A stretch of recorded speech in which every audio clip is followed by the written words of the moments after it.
Hello again. This is our second transmission. If you have not watched the first one, well, we'll catch you up to it. This is a transmission across the reality barriers that separate our world. As I mentioned it in our first transmission, we are the Kingdom of Balance, me and our community called the Balance Alliance. We are interested in the lores of a game that exists in our world called Control. And in your world, if you're watching it from the oldest house, you probably are familiar with concepts of reality barriers and multiple realities. In your world, this is going to be the oldest house is the setting for this game. And if you are interested, if you're stuck somewhere in the oldest house and you have time to kill, this is a good opportunity to review the presentation we're about to show here. This TV here is made of technologies that hopefully fit into the oldest house. We have LCDs, we have cathode ray tubes, we have recordings like magnetic standard VHS recordings built into this device here. So I set up this station for our second recording here. In the first recording, we went through the House of Dreams, some of the House of Dreams blogs, which referred to seems to refer to your world here, but also we looked over the first mission in Control, which introduces Jesse to the oldest house. We're gonna review some of that. As I had mentioned before, I hope the file is still there. If you look around, you might see it. There is a folder on the desk where I left this workstation among various posters in the backgrounds and stuff. If you open up the folder, you will see a bunch of notes from us, from the Kingdom Balance Investigation Alliance. You can see our symbol there and notes that we left there. This is one of the few devices, communication medium, still one way. When I update notes on my side, you will see them appearing in the file. So that should keep you summarized to what we're looking at. It's also good for us when we look at it on our side. So these pages, there might be blank pages still. They'll be filled over time as we explore things. So let's just, we have our guest analyst here as well. So us and our all the seekers from the Kingdom of from the Balance Alliance are going to help. We're gonna together find the truth behind all these different lores. So let's activate the main feed here. Let's get closer and into the main section.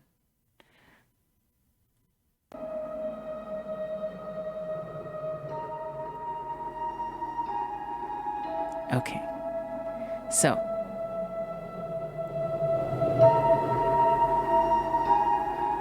we have this House of Dreams. That's the blog we were reading before. It's so bright.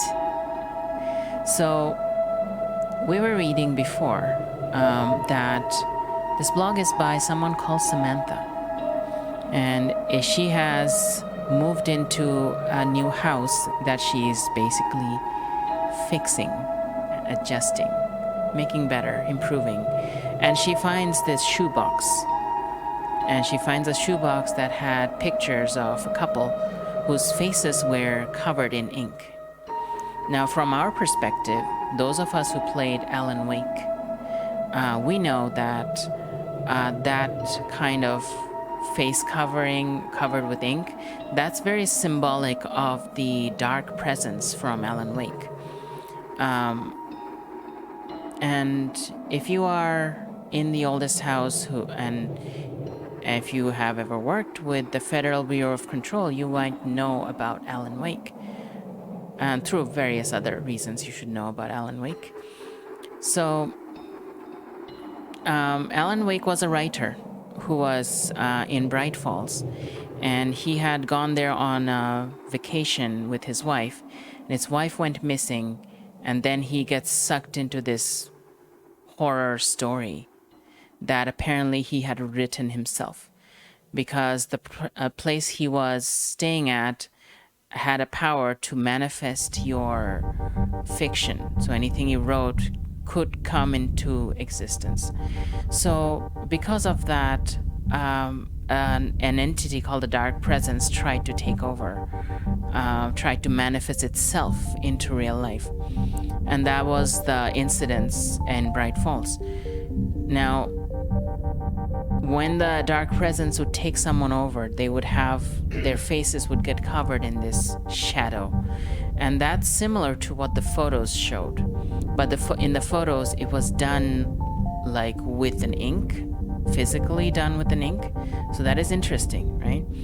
I think it kind of indicates someone was implying it, even though the photo itself didn't have it, like it was added in after. So that shoebox that Samantha found had those photos. But shoebox is also significant because Alan Wake had a predecessor called Thomas Zane, who had actually written Alan Wake into existence.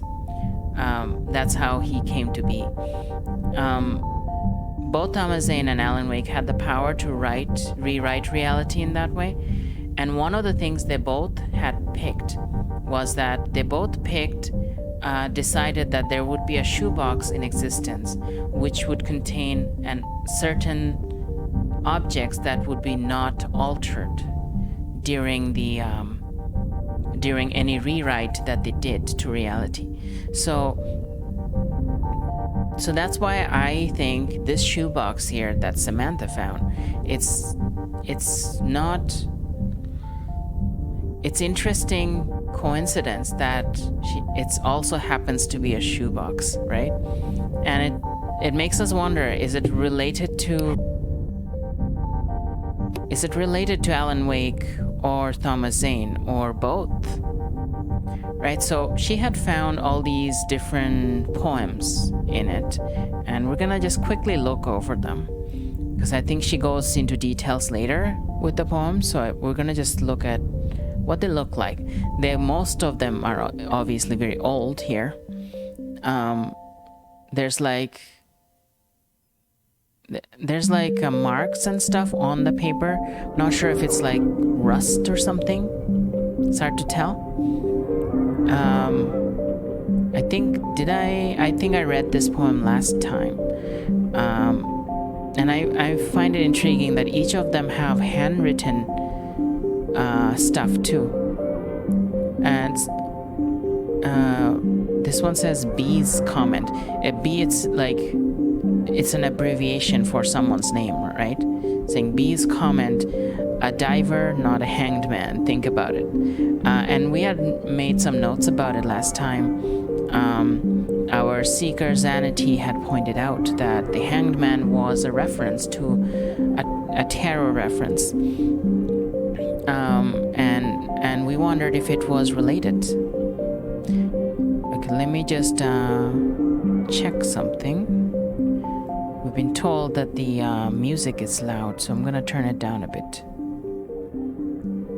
Hopefully that helps.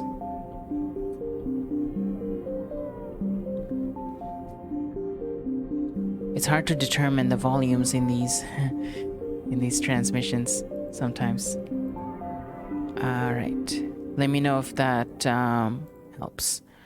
Okay, so that's the first poem. Then we have in this temple of shadow and mist, there's a window in the floor and a door in the ceiling. Huh. Interesting. In this temple of shadow and mist, there's a window in the floor and a door in the ceiling. there is no knowing, and it's crossed out. And someone wrote, am I standing still or running or kneeling? Huh. So it's someone experiencing a reality shift. That's what it sounds like. That the doors and windows are not where they're supposed to be. And because things are so disoriented, they don't know if they are, what position they're taking, their own position. I need to maybe improve the lights in our transmission. Okay, that's better. That's much better.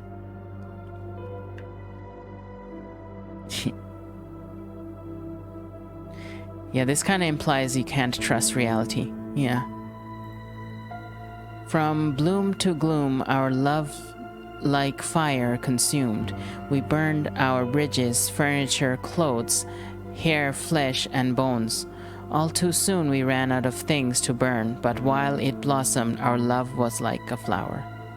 Oh, wow, interesting. Intense. And okay, so we see the initial B again. And it says, B, this is us, signed T. Now, this kind of implies to me that these are written by Thomas Zane for Barbara Jagger. Barbara Jagger was his wife, I think. And she was the first one to be taken by the dark presence. And she was basically being possessed by the dark presence. So this is before all that, before that kind of stuff happened. So this is probably at the shoebox that belonged to Thomas Zane. That's my impression. So that's the third poem. Then we have, until that time comes around again, the shadow falls on this town again. It's barely evening, but the shadow falls on me again. No one will miss us, our faces inked black. They will sell our things at the flea market, they'll never call us back. She left with them, they'll write her and dine her. They'll wine her and dine her. We huddle naked in the alley, nothing's for sure. This one's hard to read. Something needles tickle. We bathe in rainwater all the way to the ocean, the memory of the slaughter. Until that time comes around again, the shadow falls on the town again. It's barely evening, but the shadow falls on me again. When I'm awake, I'm barely alive. When I sleep, I have two hearts, your heart and mine. Huh. Interesting. It is pretty hard to read, this one.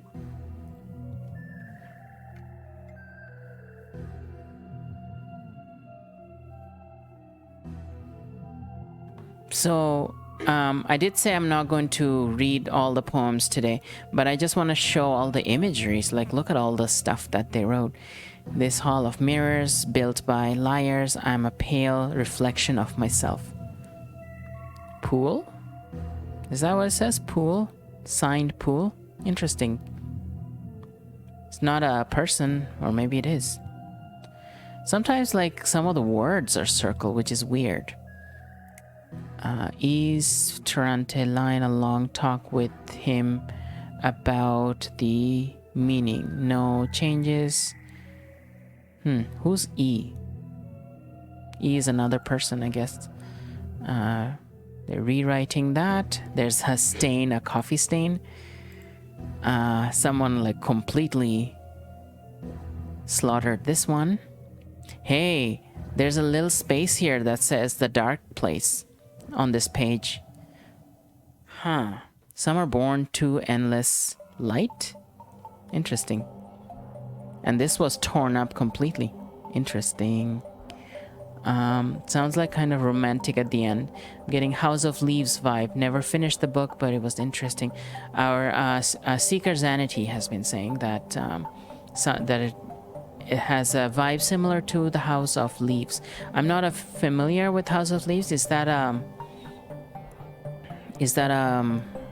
like a poem book or something? Yeah, they tried to redact the whole page. That's what it feels like.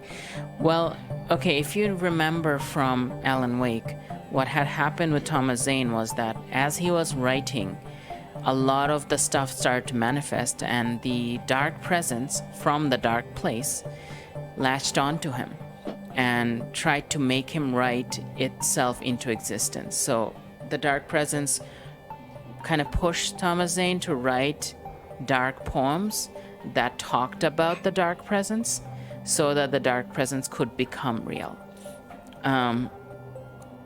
So I get the impression that Thomas Zane was trying to destroy his own poems so that the dark presence wouldn't become real. So the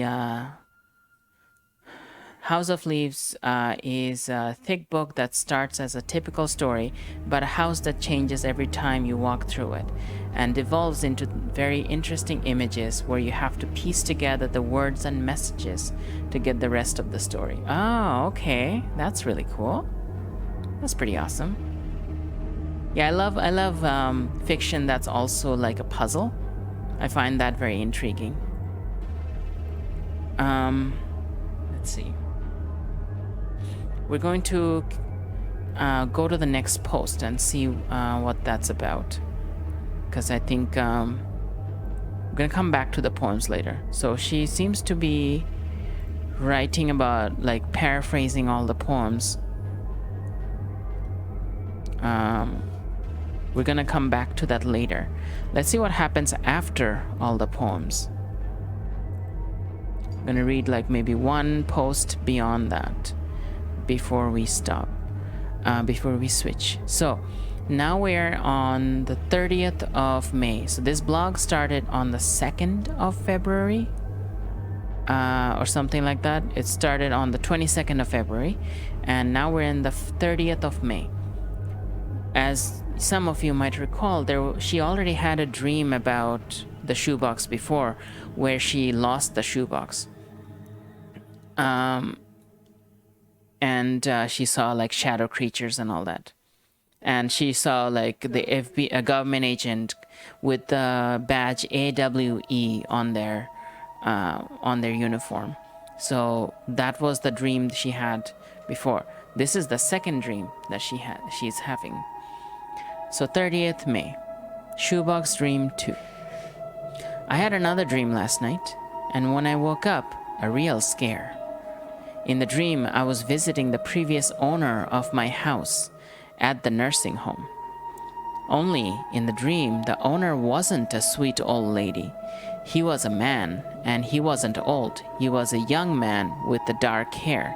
Very good looking, in fact. I remembered that he was wearing a funny jacket with old-fashioned elbow patches. I was there to find out about the shoebox, but he was very agitated and didn't listen to me.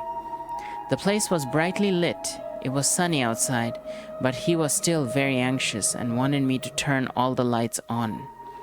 He kept going on about the place being too dark. I remember being certain that all the lights were on already, but that didn't calm him down. In the end, he was screaming for me to turn the lights on. I was also starting to freak out, starting to think that something horrible was coming to take us away. And that's when I woke up. I was really thirsty. I got up from bed and went to get a glass of water. In the hallway, coming back, I suddenly saw a dark silhouette of a man outside the window. I must have screamed aloud. My heart stopped for a moment. I dropped the glass. Luckily, it didn't break. It's one of my favorites. I was really frightened. I rushed through the house, turning on all the lights. My first impulse was to dial 911, but after a moment that felt silly. I told myself that I must have imagined the whole thing, seen my own reflection in the window. Of course, with all the lights on inside, I couldn't see anything outside anymore. I ended up calling a friend of mine, Joss, who lives nearby, waking him up. He was kind enough to come over and check the place, bless him. just a real angel. There was no sign of anyone outside. Today I'm definitely going to buy some yard light. I've been meaning to do that for some time already. Now, I want to point out one thing that's very significant, several things here.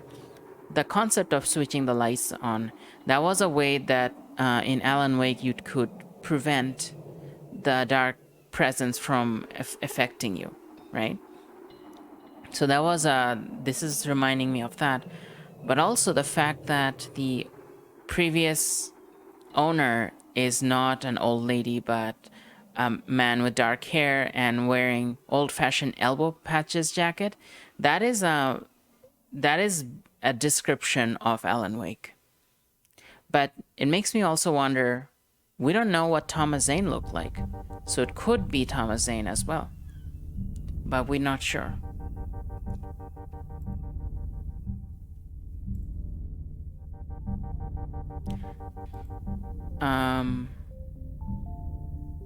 Seeker Rifna is pointing out how that they love how Alan Wake's agent used light in the game. You mean Barry? Barry, we're talking about Barry? Okay. Yeah, he was... he used Christmas lights to protect himself, which actually worked quite well. So I would say that's a good idea.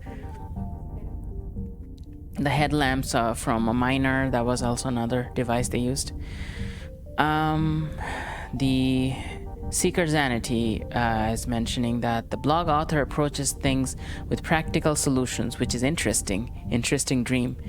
I threw some information about House of Leaves into the Discord server for future reference. Oh, okay. Thank you so much. We're gonna review that and take a look eventually.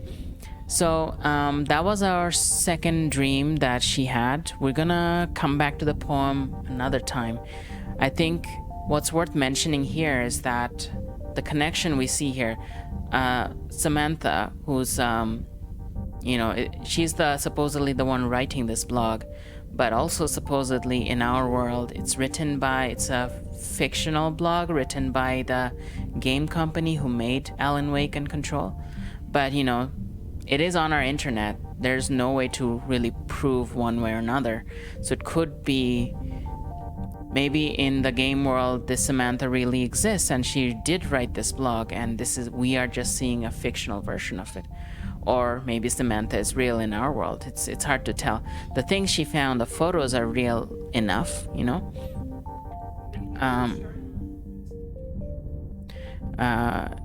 I think I should activate Seeker Rifna here. There we go. So Rifna can contribute. Or maybe her web server is sitting in a shoebox. That would prevent it I don't from think being altered. Do we have web servers in existence that can fit in a shoebox? Well, first, yes, we have computers that would fit in a shoebox, but also, who said a shoebox has to be small? It would need a power source to keep running. Yeah, well, the shoebox can also have a cable coming in. We could use a solar panel on top of the shoebox to keep it, but then it has to be out in the sun all the time. There's constraints. Inter-reality server is like... There is no rule that say that the shoebox cannot have a cable coming out of it that is connected into a wall. That's true. Yeah, okay. That would work. It just say that the thing that is in the shoebox will not be altered. These are good points. Yeah. Okay, so that's cool. Okay, that could be one way that this blog could exist both in the Remedy connected universe and ours. The rule that he made about shoebox was that all shoebox contain things that weren't altered. Oh, all shoeboxes? Yeah, he said that shoeboxes contain things that can't be altered. Okay. He turned that rule into something that is simply exist, which is a really interesting thing because it intersects with the tradition of putting mementos into shoeboxes, which is something that our great grandmothers were doing. Okay, so some belief, like, because the tradition already existed, writing that rule into reality kind of they reinforce each other and kind of and make it sound like it's logical. Like Okay. someone would have a tendency to put precious things into a shoebox. Yeah. Both because folklore, well, not folklore, but cultural tradition make it so. Yeah. But also because some kind of folk wisdom Yeah. would intuitively tell them if you put it in a shoebox, you are protecting it. It can't be destroyed. It can't be damaged. So that's kind of overlaps with how the oldest house works as well. Yes. Like using collective beliefs. For example, my grandmother put everything in shoeboxes, which, I mean, it was like illogical. I mean, you can't just buy a box or a safe. No, mementos were in shoeboxes because that's how you keep mementos. When you think about it, at the time, shoeboxes were kind of precious because buying a box was expensive. But if you bought shoes, they came in a box. I see. Okay. Or the same for hats. If you bought a hat, it usually came with a box for the hat. So those things were used to keep mementos, to keep photography and letters and stuff, because they were practical box that you got when you bought items. So Seeker Zanity is saying if there's a shoebox, you can yeet it across dimensions without the contents being altered by the new dimensions rules. Yeah. Okay. Yeah, that's interesting. I've been watching Eureka lately. They have their sci-fi something called logic diamonds that hold an incredible amount of data and power. So I'm with Rifna's theory. Oh, so you can like condense it into a diamond computer type of thing. Yeah. Okay, I see. Okay. We used to use hat boxes as treasure boxes, memento boxes, if you will. Okay. Yeah. So it's not, treasure like, box is another way they were calling them, It's a reuse thing, again, anti-profit because capitalism doesn't want you to reuse things. Absolutely. But now it doesn't really matter because you get so much box with everything you buy that it kind of warped our perception of how precious boxes actually are. I mean, think about it. Like, our grandmothers and our great-grandmothers would buy cookies in tin cans. And then those tin cans would be used for everything around the house. In our dimension, in our reality, there's a common internet myth where someone says that they bought a box of sewing materials, but it was filled with cookies because they bought those containers. They bought the tin can and they thought they were buying a sewing kit. But it was actually a box of cookie. But also, if you go to Michael's, they will sell your sewing kit in a box of cookie. Oh wow. Because it is such... It's become such a symbolic thing. Yeah, it's so part of the culture that they actually made it. Okay.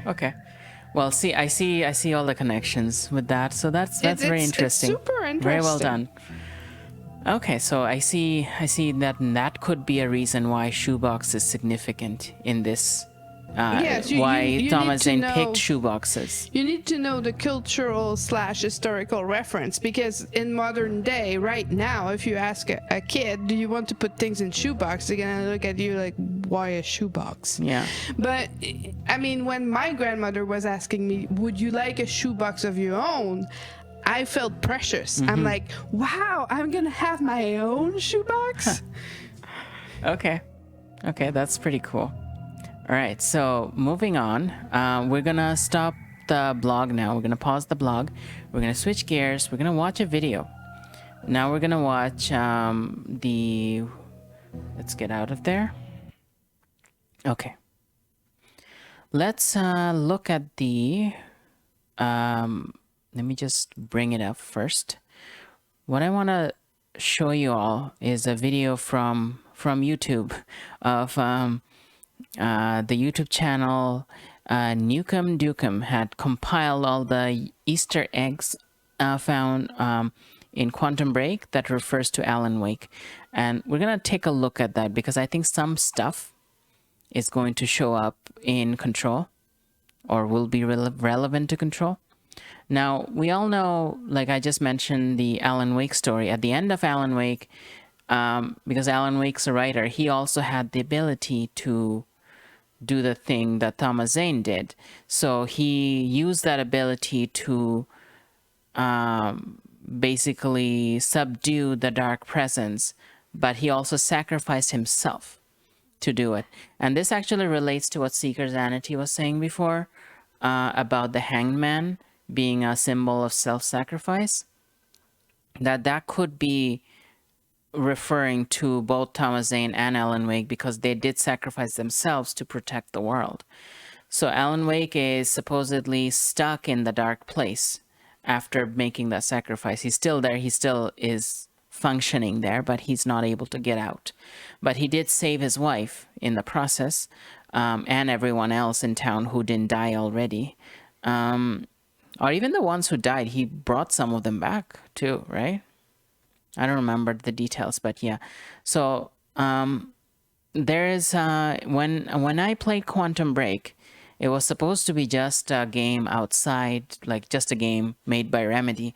But it turns out there's a lot of references to Alan Wake in that world, which brings up a lot of interesting questions. So let's look at that video.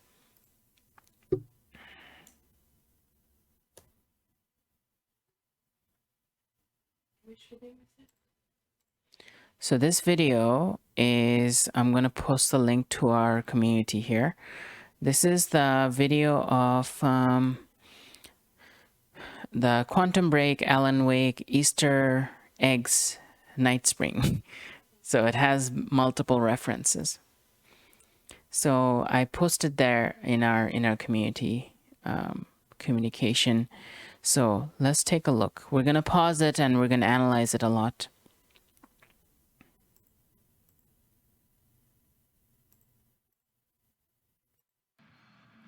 So the first reference shows up in the first level when Jack Joyce goes into the tent. It's not a lake. It's an ocean.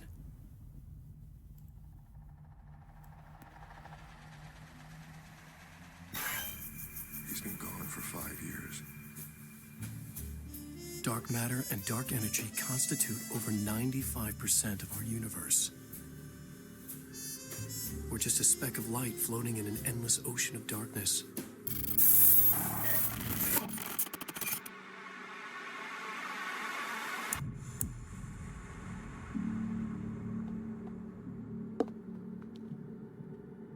Every story finds its writer.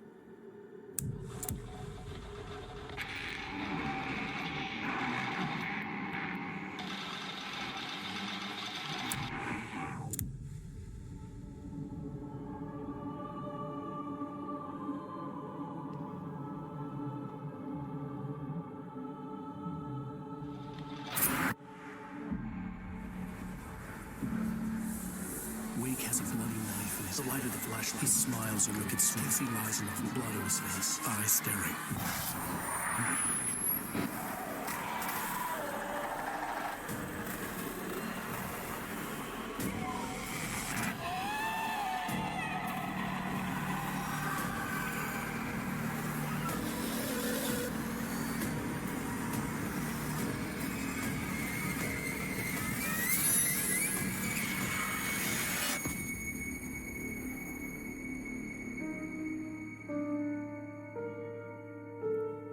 All of us have two faces. The one we wear for all to see, and the face that lies beneath in the dark.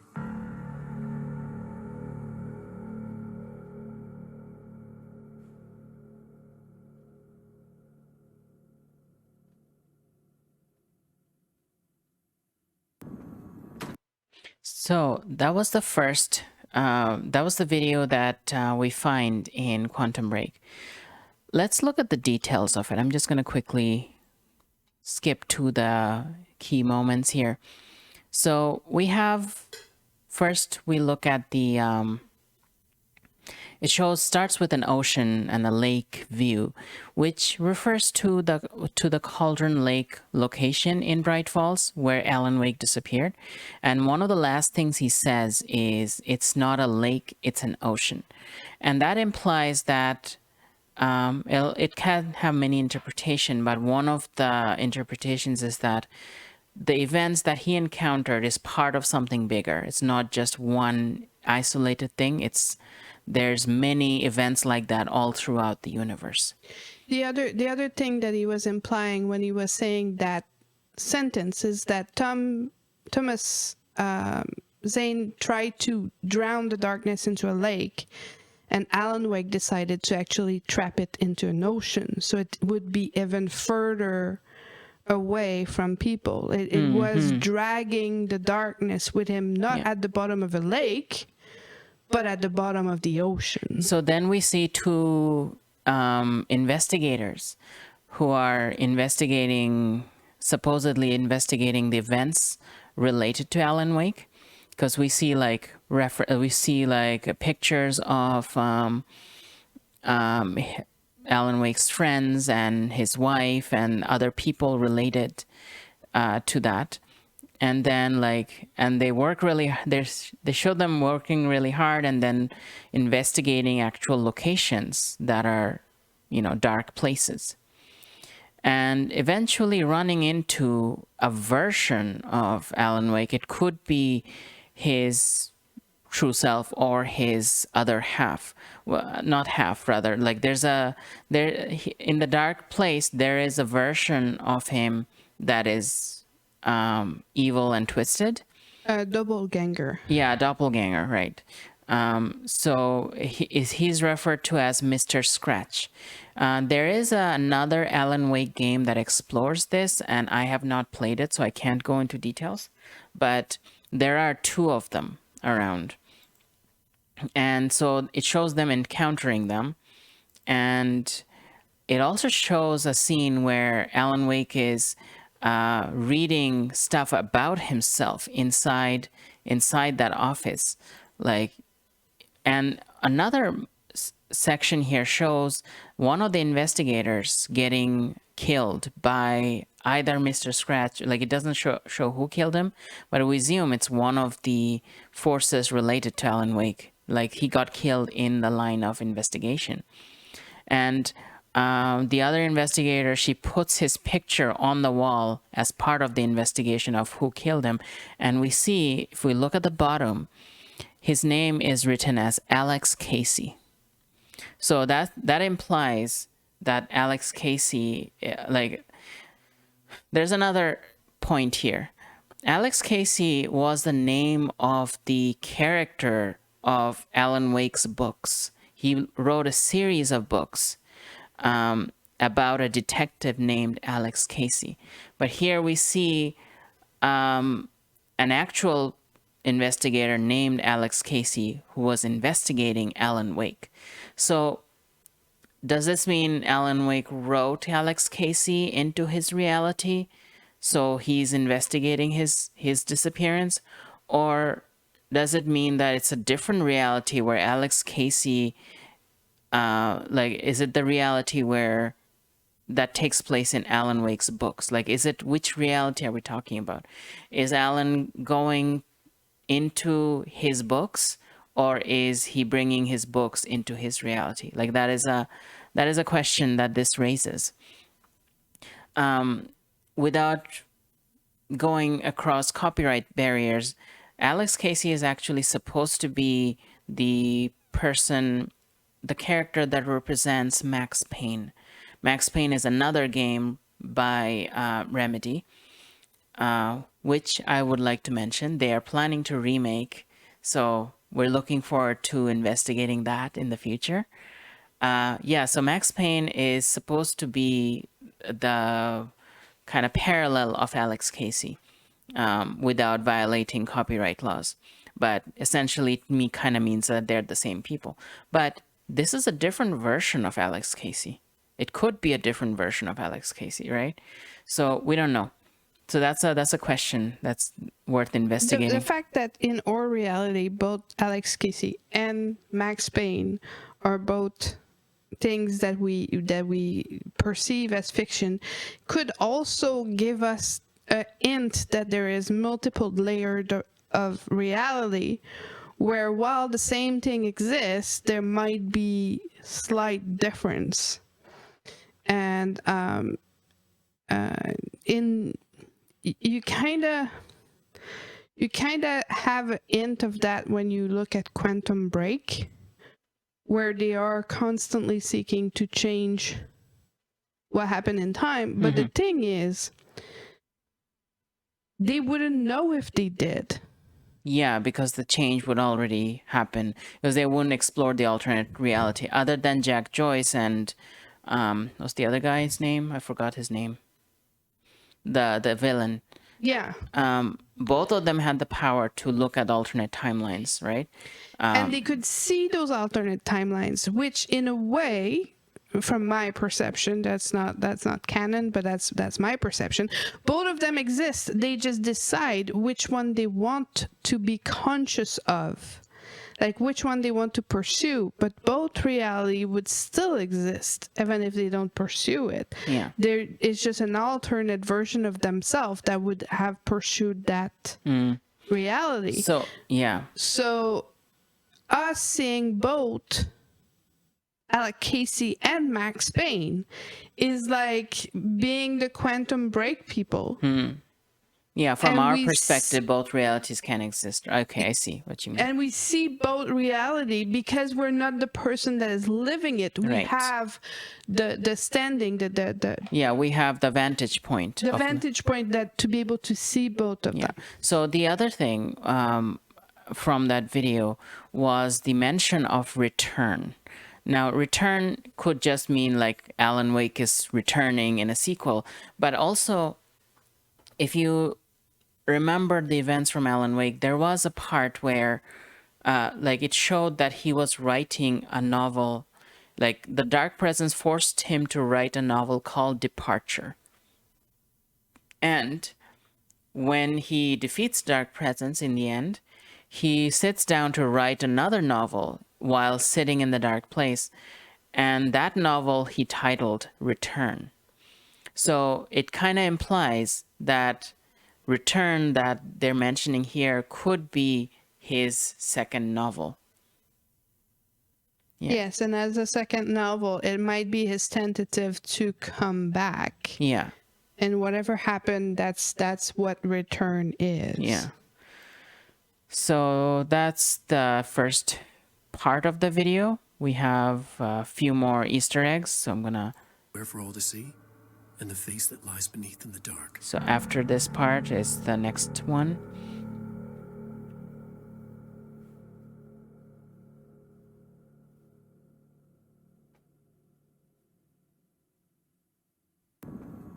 Okay, so there's a section in Quantum Break. If you go into a lecture hall, you see this. Now, this is like a huge pile of notes, but it is clearly all about Alan Wake. Like we see the it's just hard to read all that. There's just so much. So there's the loophole, a shoebox. So they're talking about the loophole about the events that happen, like changing reality and that. And the loophole was a shoebox. Now remember I was talking about shoebox just a while ago. Can I get even a closer look? Yeah, the shoebox is the only place that can't be altered, right? That we were talking about that earlier. Then we have Mr. Scratch, which is the reference to the evil version of Alan Wake. Yeah. Oh, the clicker. So I should mention the clicker. The clicker is actually a device that was created by Thomas Zane for Alan Wake. It's a clicker. It's and because Alan Wake used to be afraid of the dark as a child, his parents gave him that clicker as like a magic thing that turns on all the lights. It wasn't even connected to anything, but because he believed so much in it, it gained that power. Which, you know, if we're bringing it back to Control, an object that gains that kind of power is similar to an object of power. Right? Like we were talking about object of power last time in Control, and this could be an object of power. So this clicker was used as by Alan Wake to defeat the Dark Presence, but it was also put inside a shoebox so that it was unaltered by the Dark Presence. Our Seeker Zanity says, child's fear of a symbol of safety. Somehow that jogs a memory of something we heard well over a decade ago, that there was a psychologist who proposed that children's fear of the dark at night is a way of the mind to force them to escape that fear through sleep. Huh. Wow. That's interesting. Yeah, that's interesting. Yeah, but I don't know how close I was. Yeah, we'll see. But that is an interesting thing to consider. Then we have, let's move on a bit. Don't go too far. Stay here. Stay close to the board and we'll look at it again. No, my car. They're patrolling the parking lot. Oh God, it's okay. Okay, Will, calm down, okay? I'll take care of this. Okay, it's in the middle of an action sequence and we're like looking at the board. I know there's some more shots of the board. Let me just I'll fight my way through. I'll get the car and I'll bring it around. Okay, so they also talk about Alice Wake here. And they're like finding symbolism there, circling A and then Wake, saying it's awake, you know, which is true for Alan Wake as well. It's his name was inspired from that. And then there's a reference to Thomas Zane as the poet in the same board. Now, this is interesting. If this was taking place in the world where Alan Wake existed, then no one would know about Thomas Zane. If this is, if this was written, if this was a world where Alan Wake is a fictional character, then they would know the whole story, right? So, but it's interesting, like, it's in a university board, right? Yes, so but is it like a class? Thomas Zane could be written in Alan Wake documents as a mystical figure. Yeah. Like if they know the story, either Alan Wake wrote the story and then that story got published, which would be Departure, right? Yeah. In which he would write Thomas Zane in it. Yeah. But as a ghost, right?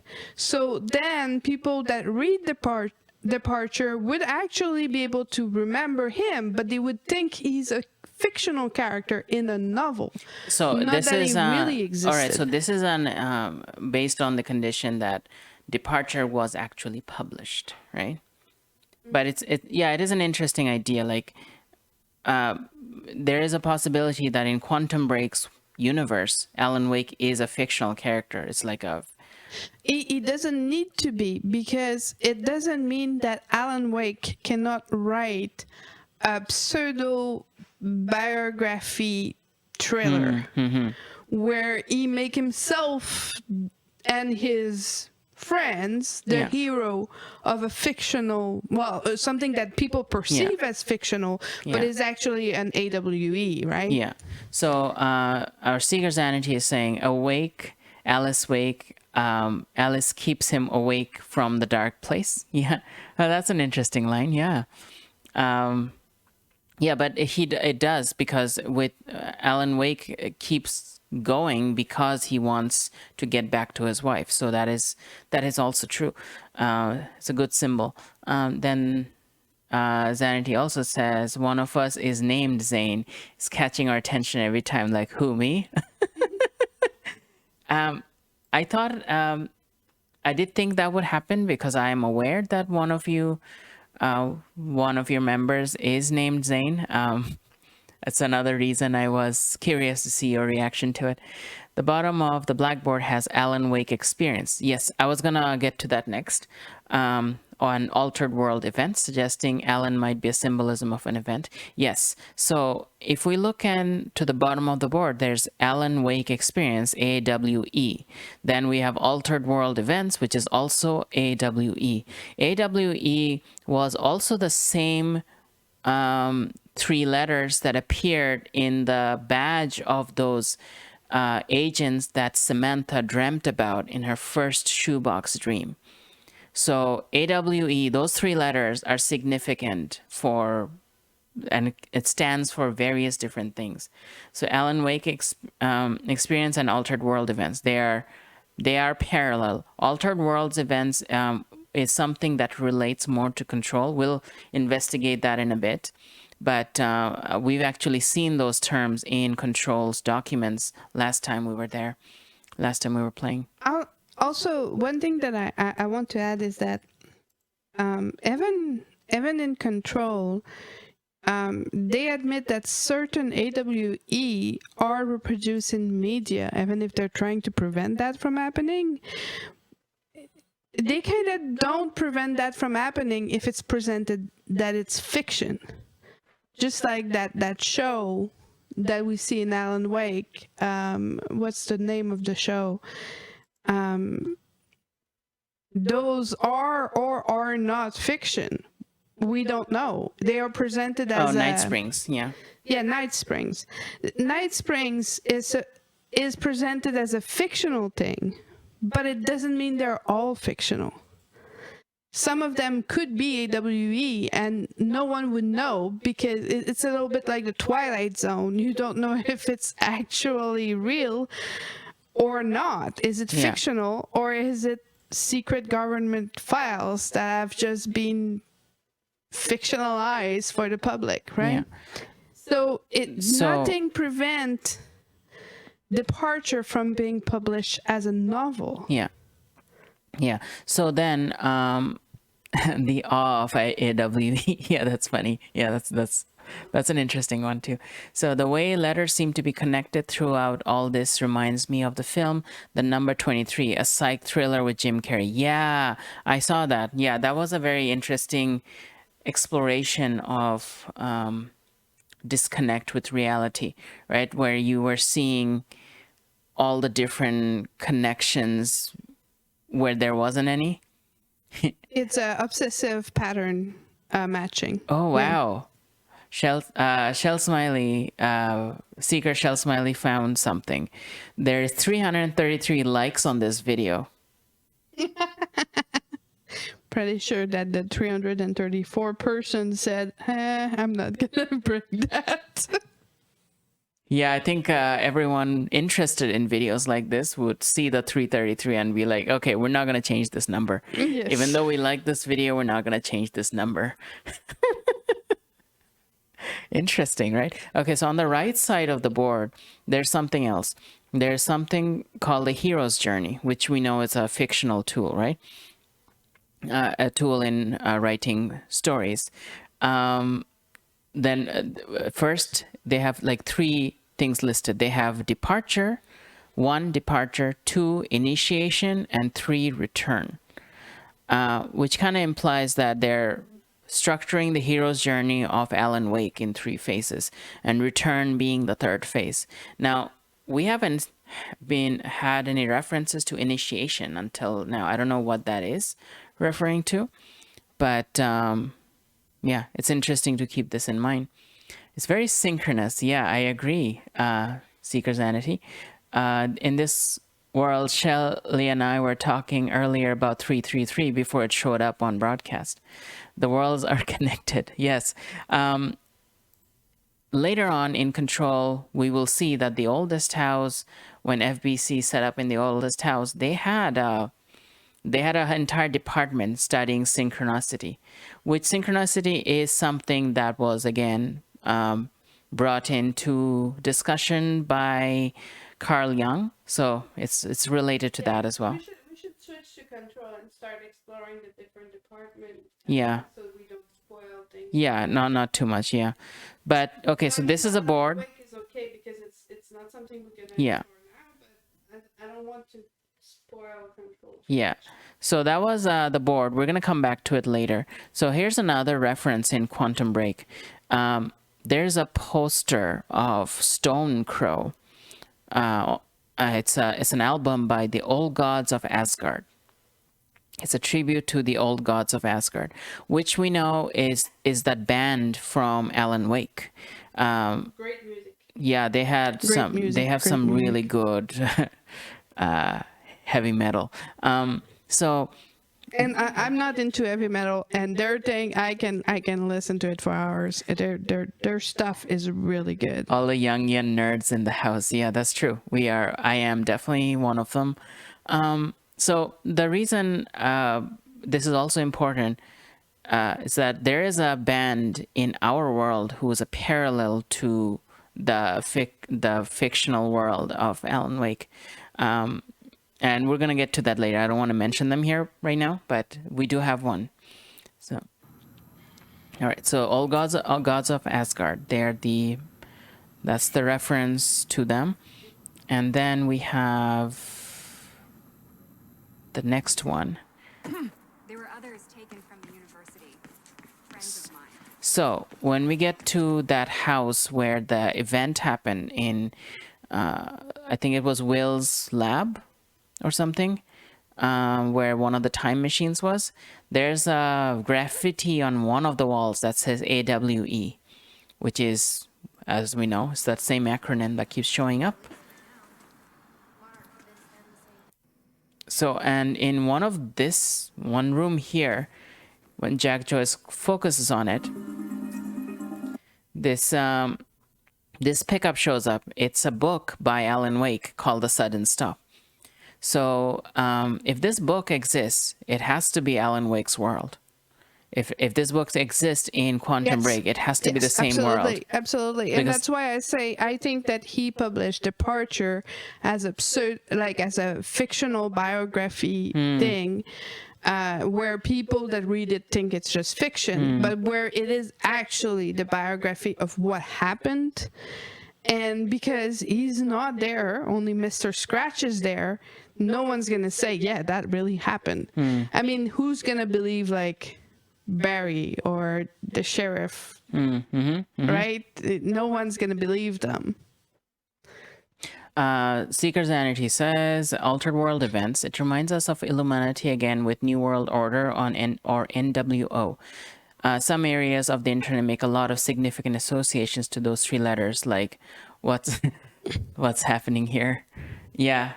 I have heard of those conspiracies. I try not to dive too much into them. Conspiracies follow very similar patterns because they follow the same need to find similar patterns together. Yeah, that humans have. I have that tendency, and I use that entirely on fictional lores, or fictional from our perspective at least, so that it's use it for the good. Yeah, it's more exciting. It's safer and interesting at the same time. It can also lead to creating interesting things. For example, if we start designing our own video games or our own fictional worlds, that tendency to pattern match and create patterns is very interesting. Yeah, so the description of this pickup says, The Sudden Stop is the final Alex Casey novel by Alan Wake. This copy is signed by the author and dedicated to Emily Burke. So, this is the Alan Wake's world then, where Quantum Break is taking place. Another thing, okay, we're getting ahead. I'm not going to go there right now, but we're going to come back to this again later. Yes. So that's that one.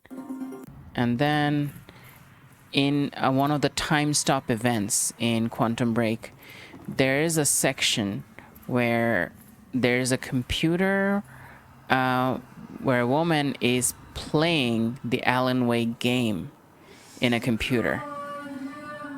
And in slow motion, there's the Children of the Elder God song playing. Scourge of light upon the dark. That's what shows up. Okay, so that's one of the things. And then later on in a section where there was like a lot of broken buildings, which was pretty common in Quantum Break, there's a TV that he can click on, which opens up an episode of Night Springs.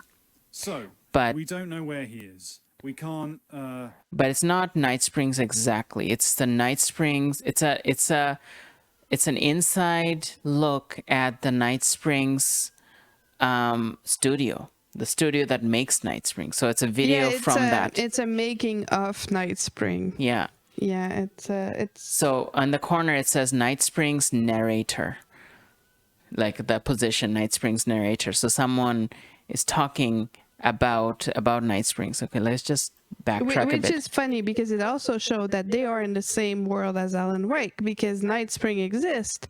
Not only does it exist, but they have making of Night Spring. Yeah, Night Spring it was similar to Twilight Zone. If you play Alan Wake, you'll see that occasionally he'd come across recordings of Night Spring episodes, and it showed that people were it showed like a short video of a weird phenomena, and there was like I don't know, 7 or 8 of them. So yeah, this is the video of the Night Spring makers. so, we don't know where he is. We can't find him. So we need to look into a replacement.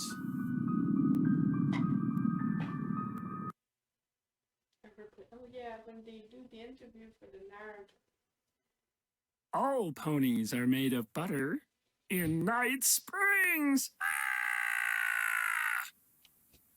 These are trial videos. Lots of the Kratsu things happening in Gitu of Niget Spring. Thank you. All ponies are made of butter in Night Springs. We know the old dance, the fortunate and the destitute, the haves and the have-nots, those who dine at the table and those who starve in the street. But the tables can be but the tables can be turned. The gluttonous consumer may find himself the consumable resource. Do that again.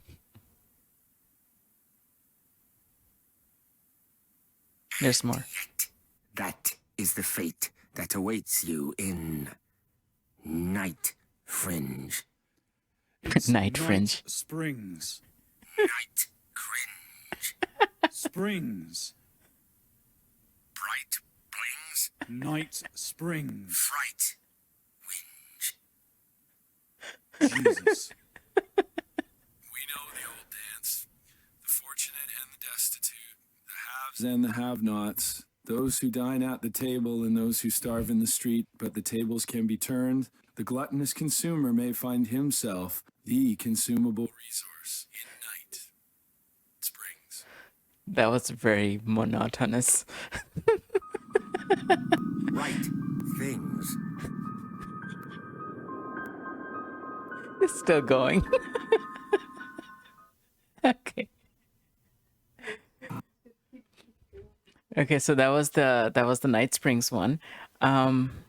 This kind of tells me that they had lost their narrator at some point, which I wonder what had happened, because I think I need to play American Nightmare, which was the second Alan Wake game, to really know what happened there.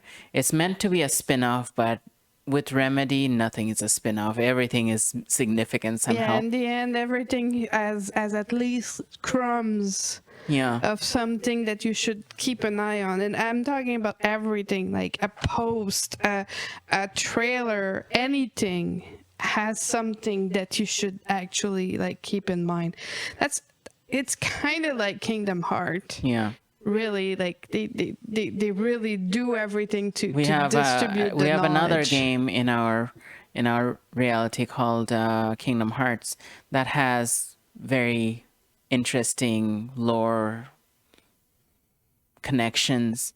I find very fascinating. I'm a big fan of it. So this is similar. This has that similar vibe to it, which is why I'm so intrigued by all the connections. Which is also why I'm sharing it with the Oldest House viewers. There's one last thing here, I think, and it's something. I think it's something silly.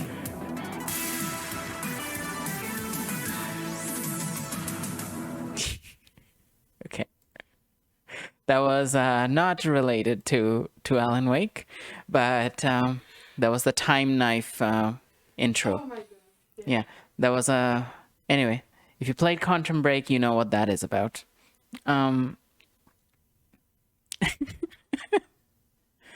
I don't think that was Shia LaBeouf. I don't think it was that person, but no, it was some other person. Yeah, so that was our video section. We probably should be starting our game now. It's yeah, we're significantly, we've spent quite a lot of time on this. So let's switch gears to actually playing Control.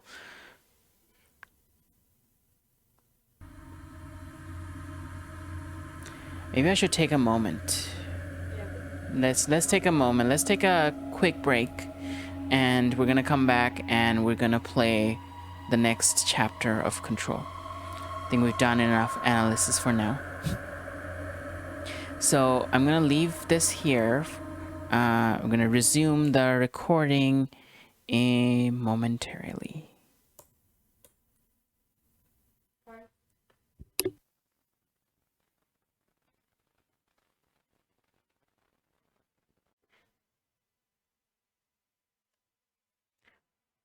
Okay, we are back. We are back to continue this this presentation with, finally, we're gonna start Control. Let's go into it. There we go. Now, last time I know we had issues with sound. Hopefully that's not gonna be an issue this time. We're gonna see how loud it is when it starts. Our Seeker Shell Smiley will probably let us know.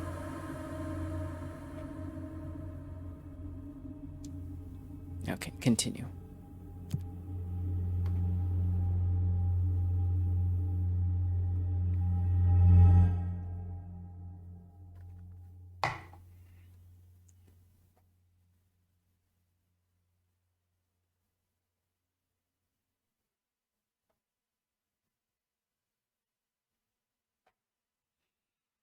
I mentioned Seeker Shelly because she will let us know if there's anything wrong with the sound.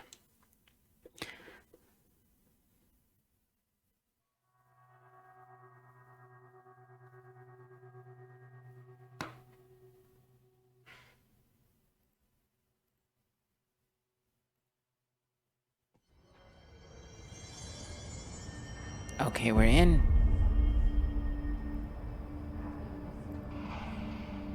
Last time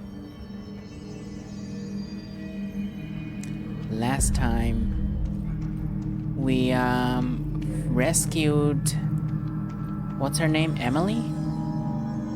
Yeah, we rescued Emily from this shelter here. We got rid of all the hiss out here so that she could come out. And hey, there's a document here. Cool.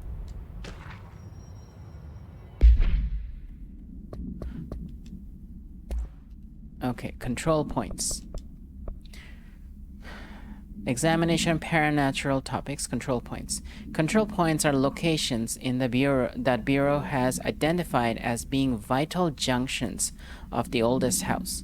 When the appropriate harmonization devices are arranged around the control points in the blank arrangement, the surrounding area will not experience any unforeseen building shifts. These control points are discovered by blank detection of an unobstructed ping using the blank within a 37-foot radius. Numerous researchers have attempted to define control points. calling them nerve junctures or blank, or vulnerable spots of the oldest house. The common factor in these theories is that control points are susceptible to external influence, which allows us to stabilize the oldest house and work more confidently inside it. Okay. Theoretically, this technology could be extrapolated to stabilize the oldest house as a whole, but testing has found that certain parts of the building refuse to be controlled. Refuse to be controlled, that's my guess on that. Cool. So this thing here, this control point, which explains these antennas that they have stationed around it, they're using certain frequencies to keep this point stable, which keeps this space stable. Look at that big pyramid, upside down pyramid. So I guess this keeps this part of the house stable enough that it's not all, the walls are not sticking out everywhere, and that allows for them to have offices in this space. I think that's the whole, they can keep the boardroom here. Now we already talked with her, I think. So don't hesitate to ask me anything you want to know. There are no really stupid questions. The door to the comms department is just outside the boardroom back in the lobby. They should have gotten it open by now. Follow the signs to the mailroom. You can get to the hotline containment chamber through there. Okay. Good luck. Did we have all the conversations? The hotline should be in the communications department. Okay. So, oh, everything is done here. Cool. So, origin of the hiss, the oldest house, director trench, objects of power, hadron resonance amplifiers. I think we should review the oldest house, objects of power, and hadron resonance amplifiers because it might be relevant. Our seekers have mentioned that so the building can shift, but there's basically like pivot points that won't change, like a carousel or something. Yes, I think so. It's in terms of resonance, in terms of frequency, I think. I've been playing around with it cause I grind up salt myself to make popcorn, powdery salt that sticks better. Ah, interesting. We're talking about popcorns. Curious about HRAs in particular. We were talking about food in the oldest house, and at first I was saying I wouldn't trust popcorn in the oldest house because I wouldn't even be surprised if each kennel pop into a different flavor.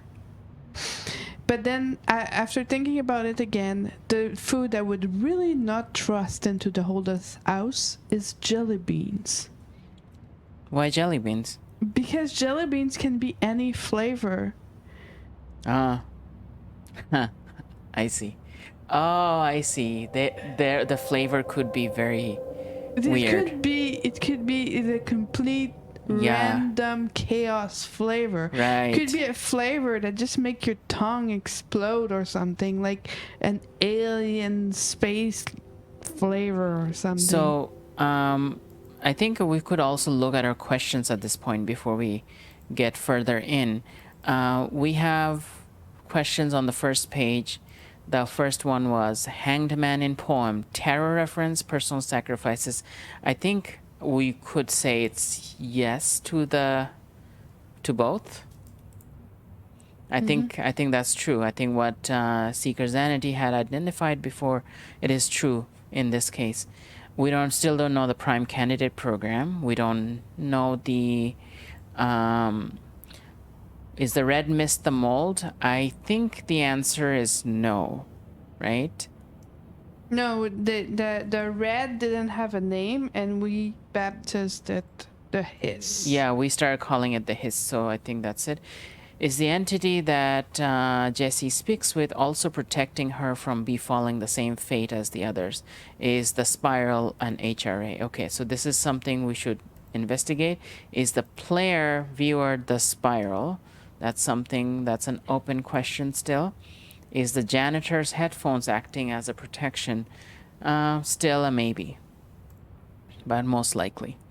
Okay, so that's our questions. So the red mist is actually hiss with an H, hiss. And the mold, we don't know about the mold yet. We know that they are saying you need to wash your hand, otherwise you're gonna spread the mold. But we didn't encounter mold yet, so. All right then. So Seeker Zanity wanted to know about the Hadron Resonance Amplifiers. We can re-listen to that part. So HRA stop you from becoming Hiss? Well, it seems that way. I mean, I hadn't even heard of an HRA until a few weeks ago when Dr. Darling started handing them out. Well, I began analyzing mine as soon as I got it. I mean, each one seems to emit a powerful short-range frequency way beyond anything I've ever seen. Doesn't the timing seem suspicious? I thought that too. Dr. Darling usually likes to unveil his latest breakthrough in big presentations. With these, he just passed them out. Yeah, his behavior makes me wonder what exactly he knew. I like her shirt. It's a very interesting design. So, as I mentioned to our community before, we do have certain requests set up in our queue. So anything that is marked with red is related to control. So you can request them if you want. Right, or the oldest house. You mentioned the oldest house. What is it? This building, the Bureau headquarters, the oldest house, is a shifting place. You've seen it. It transcends its physical limits. I've been to New York a few times. How didn't I notice this place? It's an attribute of the building. This is a place of power. The oldest house doesn't like attention, so unless you're purposely trying to find it, you don't, which is perfect for us. The work we do here is essential, but unstable.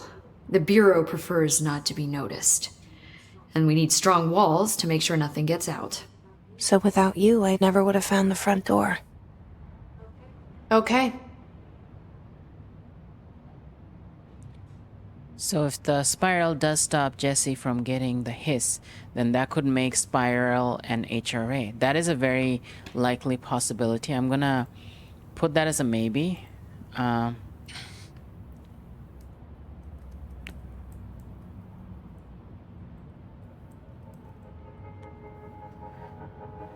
So we're gonna put that as a maybe. Okay.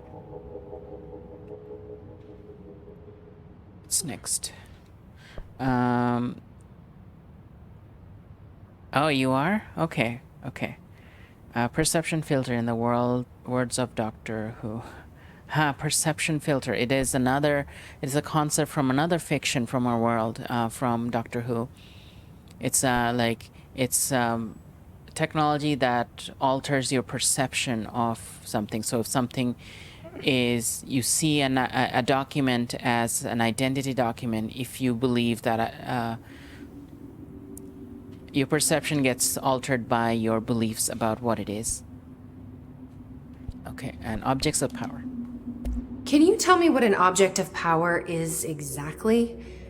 This is all, well, new to me. Don't worry, I love going over the basics. So objects of power are mundane objects that house paranatural energies and have developed a link to the astral plane and can thus be controlled, which is what differentiates them from altered items, which are still housings of paranatural forces, but are more volatile and cannot be bound in the pure utilitarian sense. Got it? Did she memorize this? Got it. Thanks. She did talk a lot quite fast, so I'm going to maybe Thanks, Emily. break it down a bit. I'm sure I'll have more questions soon. Just let me know. Objects of power have a link to the astral plane, and it enables them to become imbued with a certain ability. And a person can bind themselves with an object of power. When they do that, they get the ability of that object. On the other hand, altered items are items that are, they don't have a power of their own, but their nature has been changed because something some belief or some sort of collective force imposed that ability on them. So these are the two different types of items. They can't be controlled. The altered item cannot be controlled, while the object of power can be bound to someone, so that person can use their power. So I'm gonna be going around and picking up documents. So, just to answer the question, para-utilitarian is a person with the power to control an object of power. Not everyone can just grab an object of power and use it. They need to be they need to have certain skills. We are not sure yet what make a person a para-utilitarian. They might be training, they might be gifted. We don't know, that the game didn't explain that part yet. What we do know that because the service weapon, the gun she's wielding, is an object of power. Her being bound to that object makes her a para-utilitarian. Yeah, so Jesse has what it takes to be one, but we're not sure what allowed her to be one. So yeah. Right. Oh, there's something here. Oh, it's a radio. Is it just music? Oh, right. I switched off copyright music, so we won't hear it. Okay, we're upstairs. Maybe something here. These are big. Seeker Jasmine say like wands of the wizardry type. Yes. Right. Exactly. Yes. It's the same parallel as wands in okay, so we got some material. Worlds.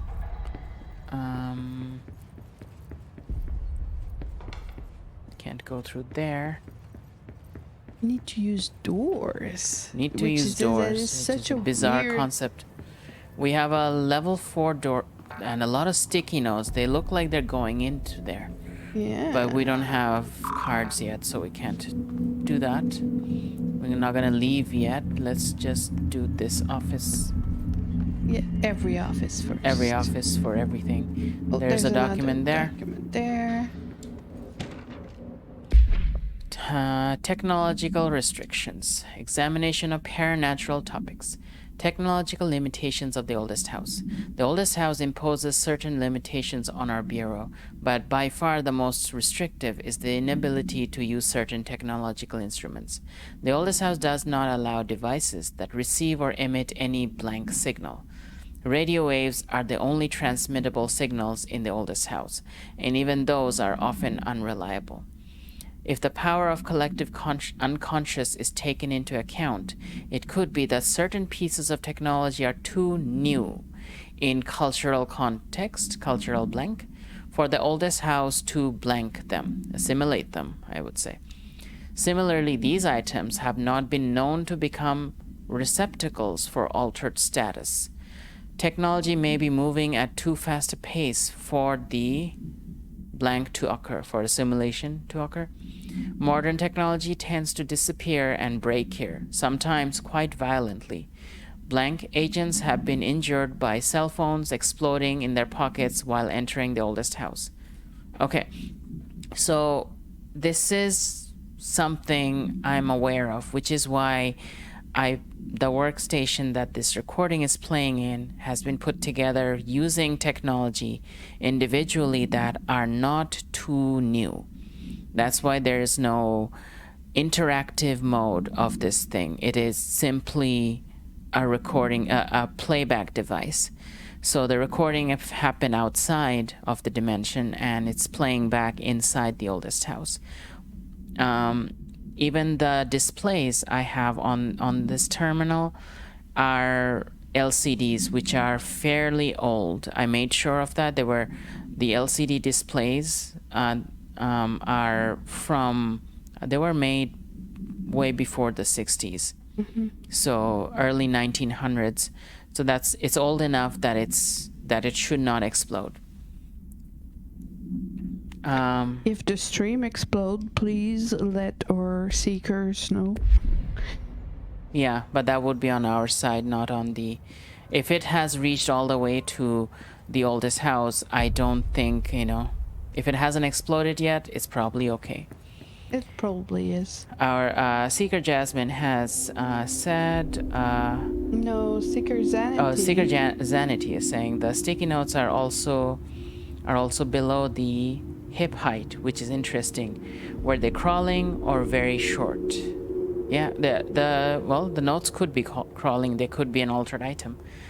So the Bureau of Control has similar rules as the oldest house, not allowing smart devices. Yeah. Actually, the Bureau of Control is in the oldest house. Yeah, this place is the oldest house. So they have to follow the rules of the oldest house. The Bureau didn't create the rules. They didn't create the nature of the oldest house. They have to accommodate with this nature using rules. Okay. Yeah, those will only work if it's like a voice and not just like music. Yeah. Charles Molly has redeemed hydrate. Yep, done. Alright. I'm keeping an eye on that. Oh. The spiral is pointing to where I'm supposed to go next. It's downstairs. Yeah. But I'm going to seek this out first. Yeah, these documents are so interesting. Everything. Oh, there's a chest. Okay, undefined reading. Ah, there's a document there. Alright, non-official shifted bathroom complaint. Listen, I know you can't control building shifts, but the executive level restroom has been missing for weeks now. I worked my ass off in the Islamabad station for 3 years. I've earned the right to nice workplace shitter. Wow. If you can't bring it back, at least find out where it went.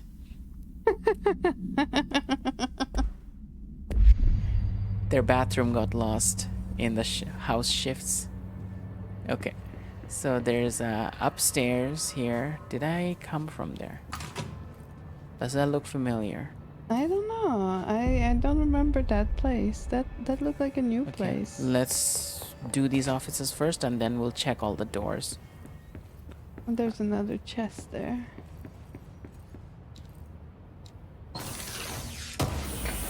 And I didn't see any more documents. Me neither. So we did the upstairs completely. Yeah, you went back to the beginning. This is the boardroom. Okay, so cool. You could go see that door that you just look at. So this is the main door that I'm supposed to go through. Yeah. That will take me to... Let me just... that'll take me towards that question mark on the top right corner. Yes. Right. So what's up? What's on the upstairs then?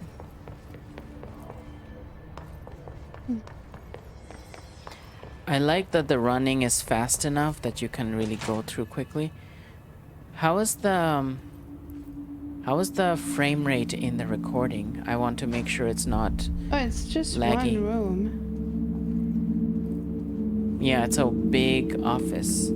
Yeah, there might be Lots something of desks. interesting. What's on here? Yeah. These are just mathematical stuff. Displacement, they're measuring displacements. Released articles.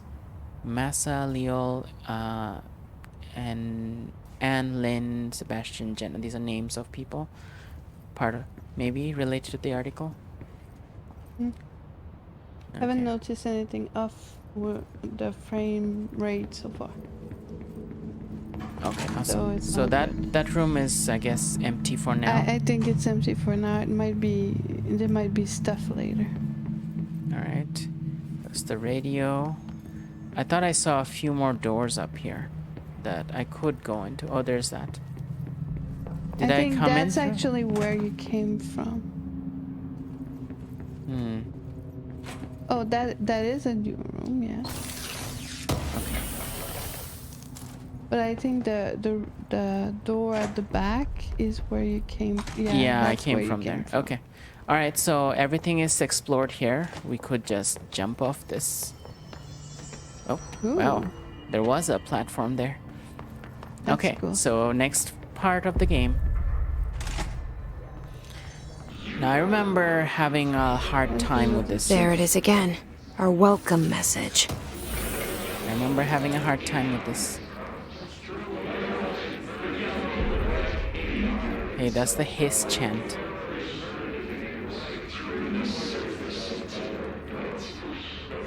Tomasi, the name that popped up, he was the head of this department.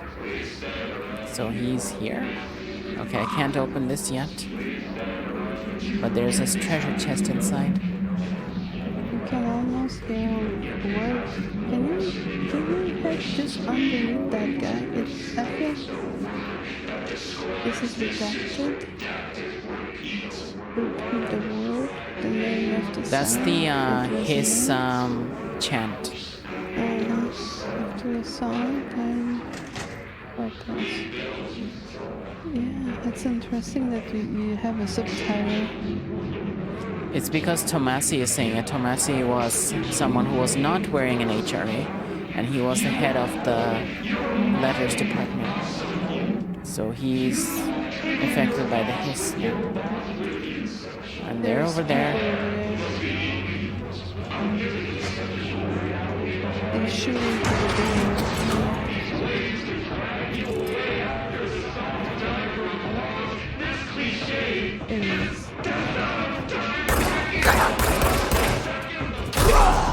Got that one.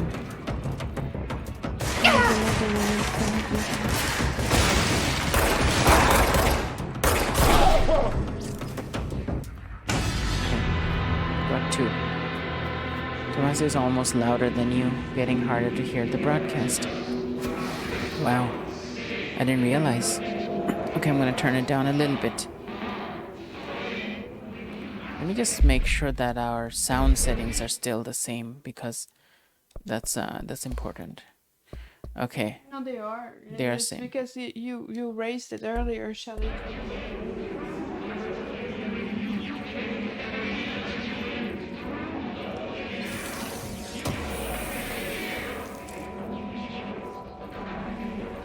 Alright, another document. Travel costs.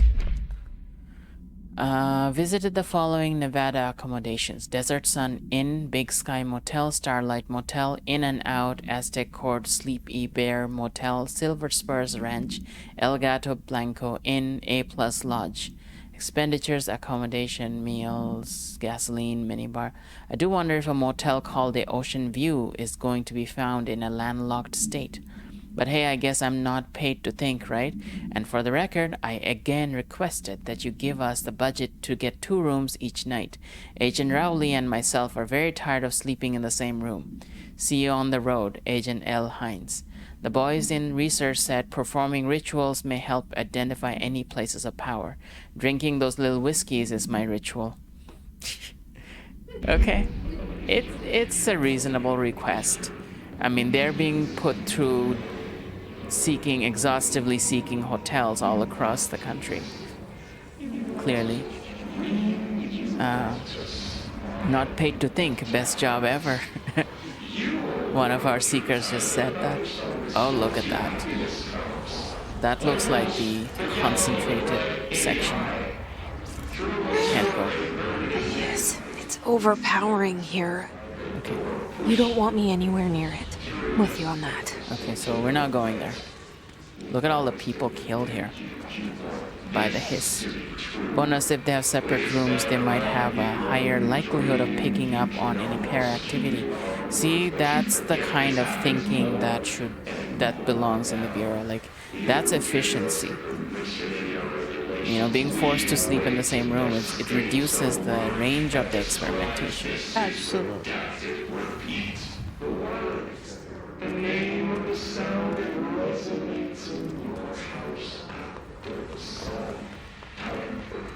Alright.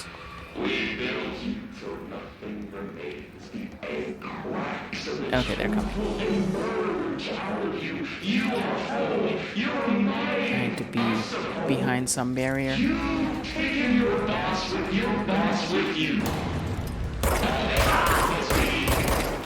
one. We lost the subtitle for the voice. That's too bad. I wanted to know what he said. There's one over there. There's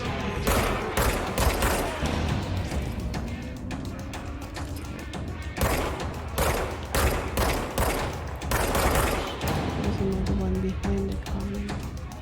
I find that early in the game, it's easy to get overwhelmed. Yeah. So I'm trying to be careful here. Oh.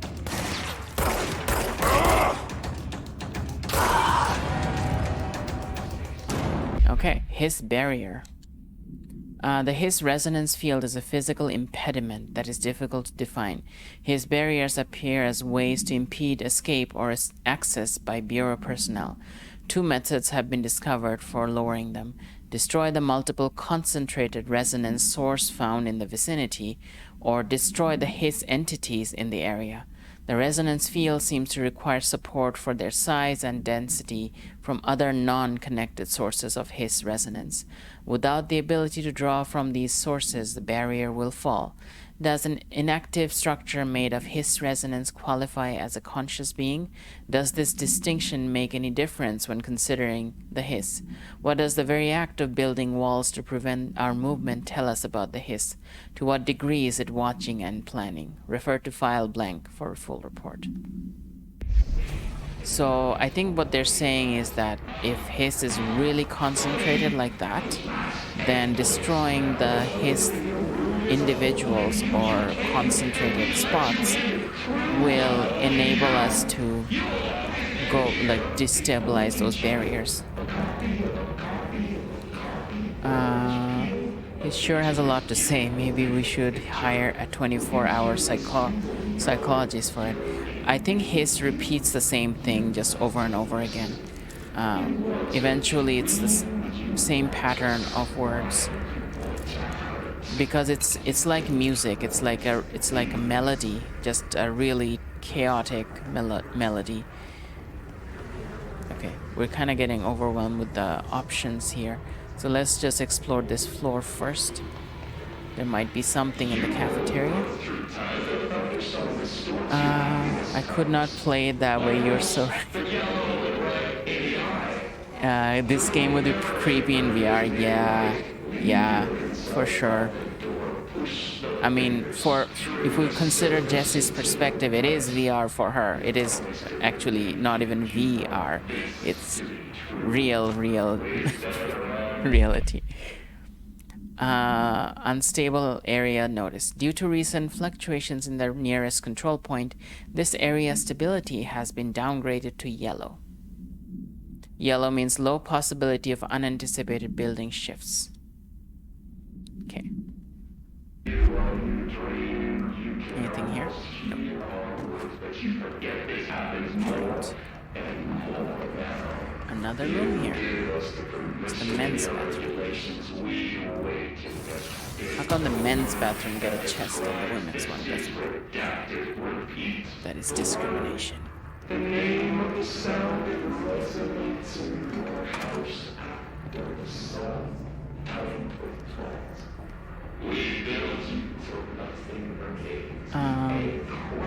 I play Into the Radius in VR and it's creepy. All the whispers around. Considering the sentience of Hiss, is Hiss a hive mind? I'm getting that impression. Let's put that into the question. Is Hiss a hive mind?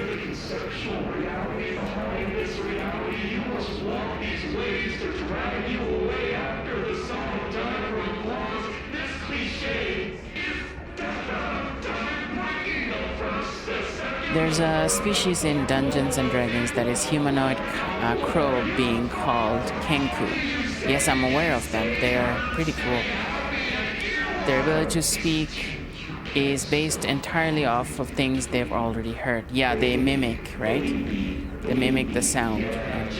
It's similar to how Bumblebee talks in using radio in the Transformer movie.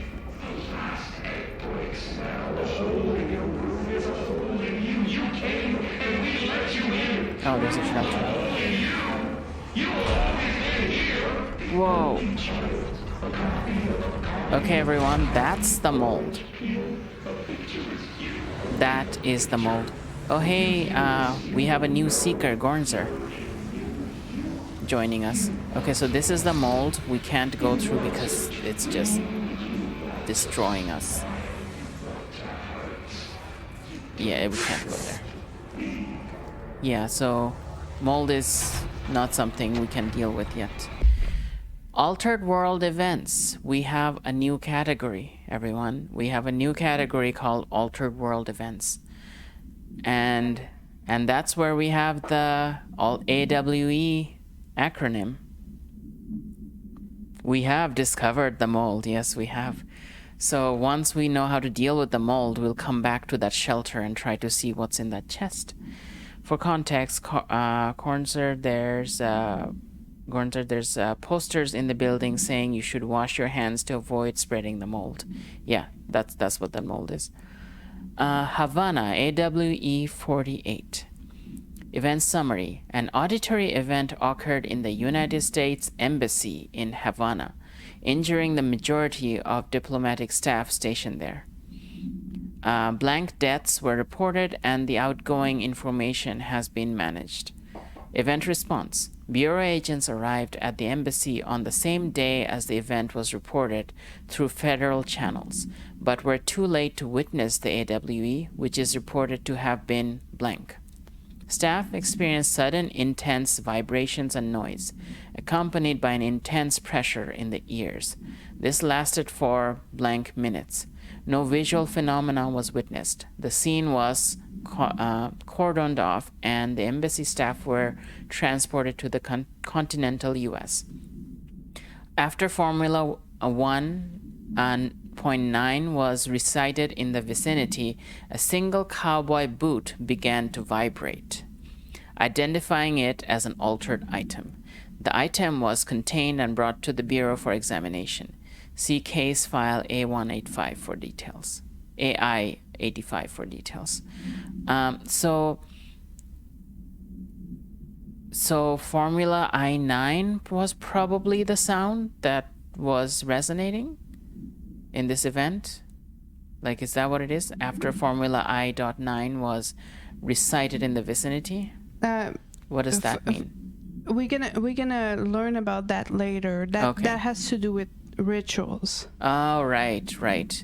It's part of their investigation tools, but we're gonna learn about that later. Okay. We're still very. I think I stands for incantation there or something. Formula. Yeah, I. Something like that. But we'll learn more about it. All right. later. So they did something in the event which caused the alteration to be zoned into the altered item. No. What they did is once they arrive on site, because they didn't know what happened, they used that formula. Oh, okay. And then that formula made the boot vibrate, which means they spotted what items was different. Oh, okay. So that was identified as the item that caused it. That might have caused it. Right. The event.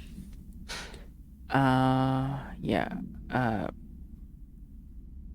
A cowboy boot as an altered item. That's pretty great. Yeah, it's pretty interesting. Yes. Okay, so we discovered one of our first altered world events. We learned about an altered world event. And we found a room full of mold. I guess someone forgot to wash their hands. Yep, someone forgot to wash their hands. But as we know, living in pandemic, that is a pretty common thing that happens. Yes. For context, in the for the viewers of The Oldest House, in our world, there's been a pandemic ongoing since 2020. I don't know what year it is in The Oldest House at the moment, but that's what's going on. There's also up the stairs on the other side there. If you've been sheltering in The Oldest House since 2019, you are probably safe from the pandemic. If it's also happening in your world. There is a door here, but I can't see much. But there's nothing there. It's I think it's blocked off right now. Mm-hmm. All right. So there was something upstairs. There was something upstairs? Turn around so the... After we go upstairs? Turn. No, you were walking downstairs and I saw something upstairs. Like if there was a document or something. We came from there, so that's not it. Yeah. I think didn't see anything. Alright, so let's go move forward over here. We're gonna come back here anyway, so. Okay, so here's another hiss controlled area called Dead Letters. We're in Dead Letters. And clearly it's messed up, so we need to cleanse it. Cleanse the control point. What is that? Machine God. It's a dead letter. I had a dream and I built the thing I saw in my dream. A machine that will contain God. But not the God you know or the ones anyone knows. A new God. This machine will be his body, his heart, and his mind. I made it just like the dream showed me. I used the motor from the refrigerator and the coils from my toaster. And the fans put the timing belt from my car's engine and the wheels from my son's skateboard. God can't move yet, but the dream said he would learn how on his own. This is just a beginner's body, like a baby's, but a machine instead. God only needs a place to start.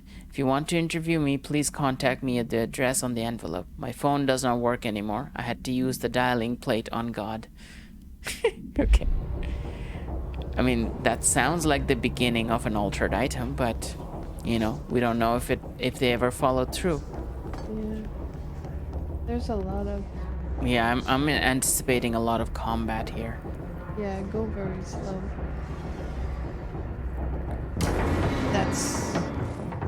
That's signal that they're starting, right? Yeah. There. Oh god. Oh god. It's like it's got heavy shield on. Yeah, I think you're almost on the shield. It's coming back. The shield comes back. Okay. How are you gonna kill that? You need some kind of training. We need better power. Let's get rid of the minions first. Whenever they show up. I'm feeling a vibration on the controller. I think they're very close by. They're underneath you. Okay. I don't know how to kill that. There's another one coming. I think there's only one set of... I kind of ran away from them because it was too much to handle all at once. Okay, so that one's done. Is there one here?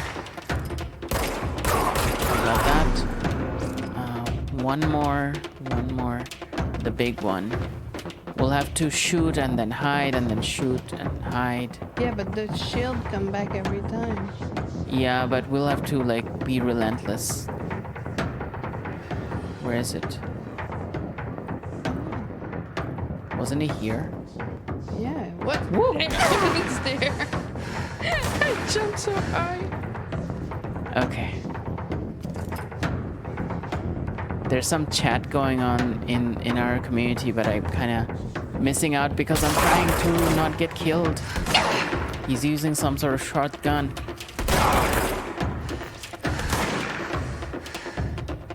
He's going around again.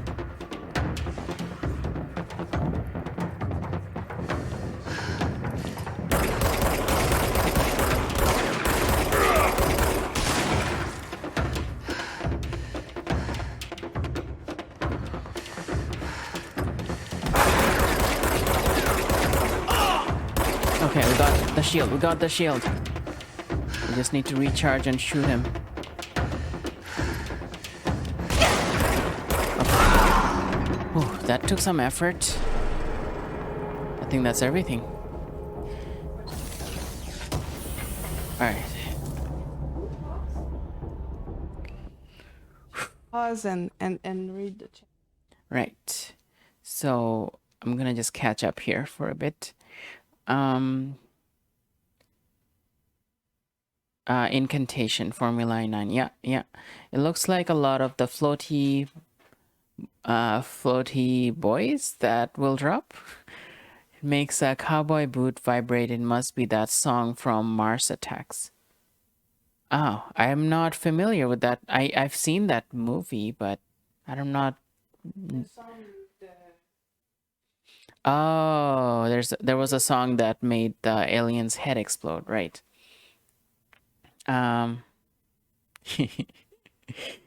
Is it going on the mood?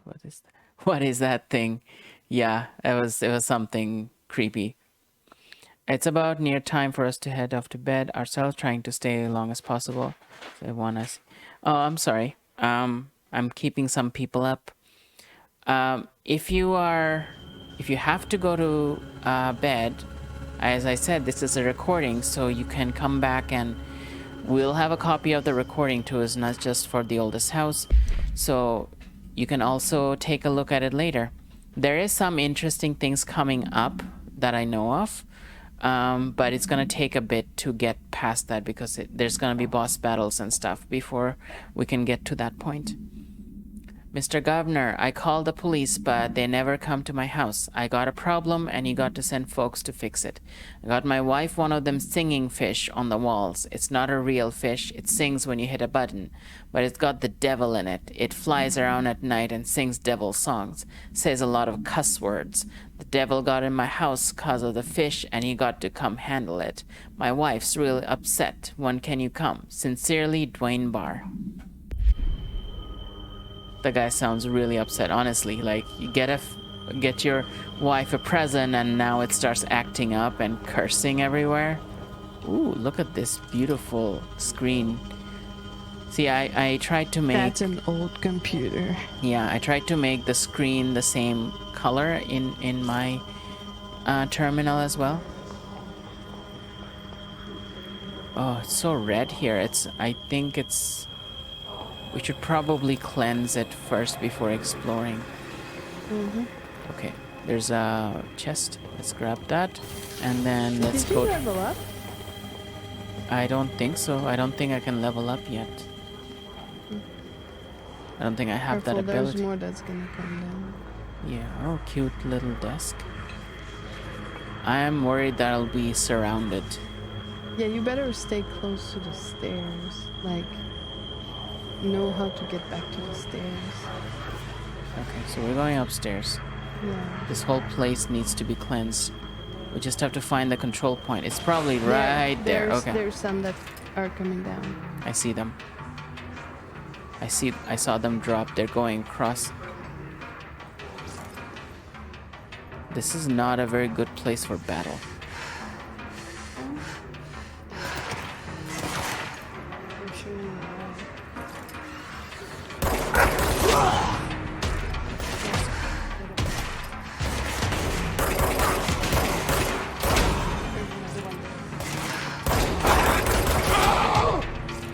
Else?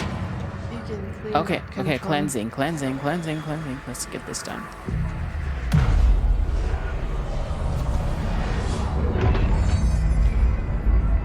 Okay. Finally, look at the transition there. Okay. Now we have space here. And now you can look at all the dead letter. You can read people's Okay, so... That's a level 2, you won't be able to go there. Okay, so control points can be used to teleport between control points, so you can teleport from one to the other. Fast travel. Okay, let's explore that room. Y'all have a good... Thanks for much. Thank you for contributing, Sanity. Our Seeker Sanity is heading off to bed. So, yeah, we will have the recording available, so feel free to examine it and like continue from this point onwards in the future once I'm done. And thank you for doing the shout out. And yeah, so we're just gonna continue. We're gonna finish the Unknown Caller chapter before we stop today. Probably, depending how long it end up being, but yeah. We're gonna finish at least the dead letter. Ooh. Oh, we have a video. Just look at it. 8 inches wide and capable of storing a whopping 80 kilobytes. Stolen by our friends at the CIA, the disk held the launch codes to Soviet nukes.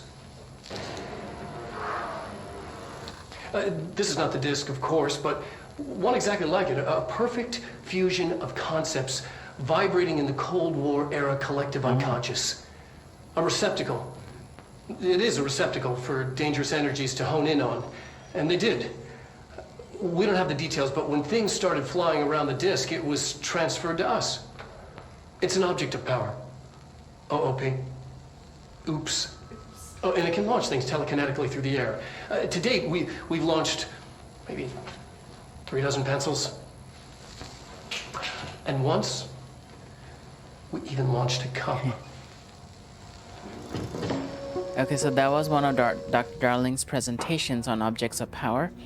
So the object he presented was the floppy disk that was from a Soviet launch nukes place, and it basically gathered all the energies of the Cold War.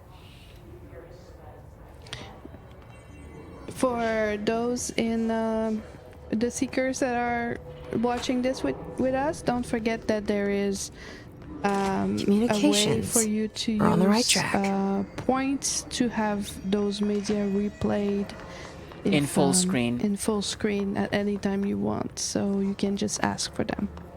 Yeah, if you request them using points, I will play them in full version. I believe it's like over here. Yeah, they're there. There is this one, a floppy disk. No, the floppy disk. Yeah.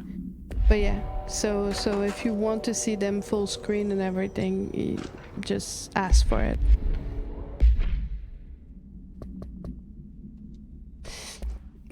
Smiley asks, is that why they don't allow 2A pencil in Control? Is that why they don't allow? Most likely that if other altered items will throw those pencils around, they might, they might damage things. But also, I think the other reason specifically number 2 pencils are not allowed is because it's very iconic. Number 2 pencils is used very frequently everywhere in the world. It is something that it is the standard of the government. It is the standard of schools. It is an object that has a very strong hold in the common unconscious. So. That's why, yeah. Hello, avid readers. The Bureau Book Bunch will convene at the usual spot in the corner table of cafeteria at 5 p.m. on Tuesday. Currently discussing Unless You by J.D. Brooks. Everyone should get their reviews to me by Monday before lunch so I can generate some conversation starters before the meeting. See, it's just like any office. They even have a book club. There's another TV. Okay, let's look at this. I would like to get a full, if I can. Yeah. Oh, it's pretty close.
I wanted viewers to be shocked by their first introduction to Threshold Kids because I was shocked when I first introduction to Threshold Kids. So they made this TV show, short TV shows. We don't know yet for whom or why or how or why. You know, it's they're very creepy. And I should not be suffering alone with this creepiness, so I'm sharing it with everybody.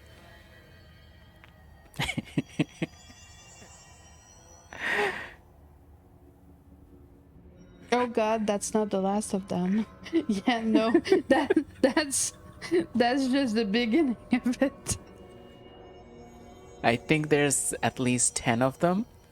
Yeah, something like that. And, Seeker Jasmine said, "Woo, a whopping 80 kilobytes for the diskette." I know, so much data. Nowadays I'm looking for multiple terabytes. Do you remember my dad using those on our first computer? I remember touching one. I've never actually used it myself, I don't think. Don't like these dolls or the voices. Creepy. Yeah, there are at least 10 episodes of that thing, and I would say that's a kind of a mild one. Yeah, the other ones are even creepier. But I will warn people before one of them comes up, just so you can brace yourselves. Yeah, and they're called the Thresholds Kids. Just so you know.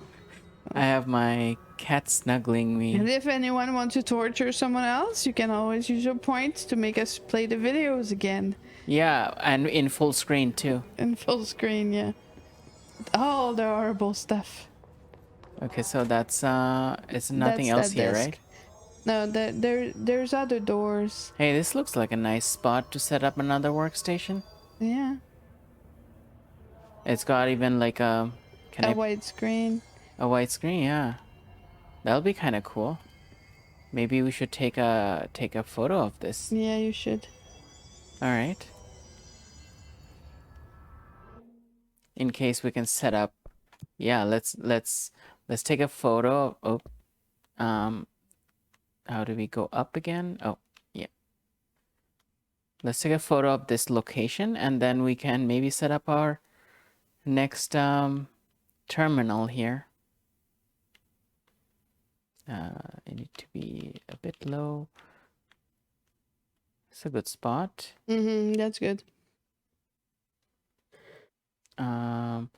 Let's look at the field of view. Let's make it a bit bigger. Yeah, kind of like that. And we can put notes on the.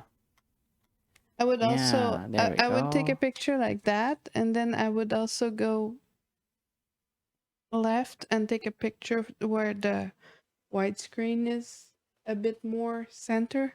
I like that allow for a zoom there, and then you can just use the same camera but just move it that way.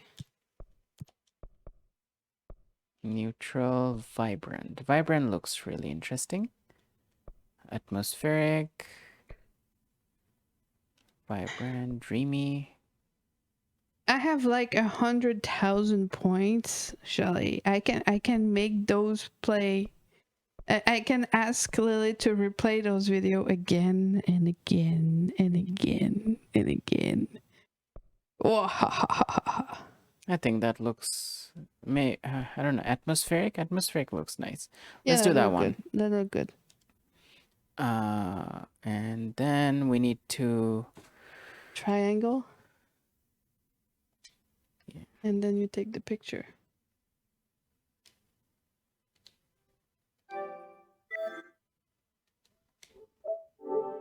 I think that worked. Mm-hmm. Well, if it didn't work, at least next time we'll find this spot again and do it again. It's in dead letter, so it's not pretty easy. Just follow the wall and go to every office, right? There's another one behind that wall. There's a post-it note. Yeah. Ah.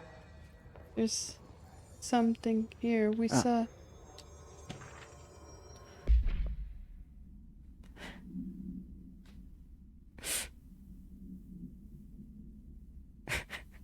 Remember, we want to cleanse this place. Okay, there's nothing redacted here. Greetings, Director Trench. I'd like to thank you for approving my request for the Dead Letters Archive. Cataloging the Bureau's collection of the delinquent mail will provide an extremely handy database that research teams can use to search for any connections or related topics found among the letters. Aside from the more functional purposes, the archive will allow us to preserve these windows into authentic human encounters with the paranatural world. The letters come to us from various places and times, gathered by the Postal Service as undeliverable. The Bureau is the perfect home for them. I realize not all letters contain accounts of genuine paranatural events, but even the erroneous ones will allow us insight into how the unknown is perceived by real people. Of course, I will first compile a system to allow us to analyze the letters or any information or suspected connections to AWEs and other altered materials. So thank you again. Can't wait to delve into my dead letters. So excited for dead letters. Yeah, so those are letters that couldn't be delivered by the Postal Service. That's very interesting.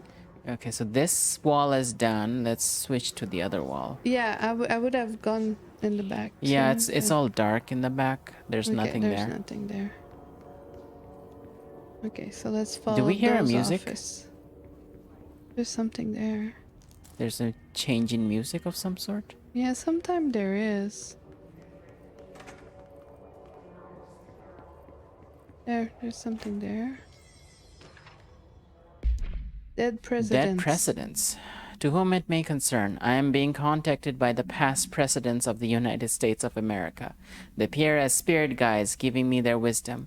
John Adams keeps saying I need to fix America, but I can't really understand him. They have a lot of opinions. People tell me I'm imagining but Theodore Roosevelt showed me how to fix my lawnmower, and I don't know a thing about lawnmowers. Explain that. I have great dead men telling me about the past and the present. If you'd like to see my abilities to help run the government, please let me know. I know the White House could use me. James Bartholomew. You know, it kind of sounds like a confused plural system.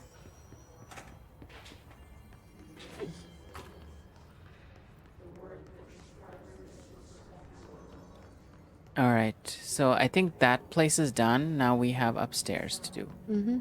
Control point is done. This room here. There doesn't seem to be anything there. This is the main area.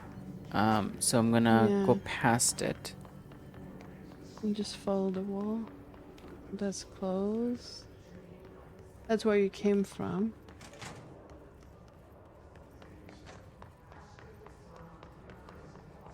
I think there's a room there that's locked. Oh, it's level 2. I'm gonna come back to it.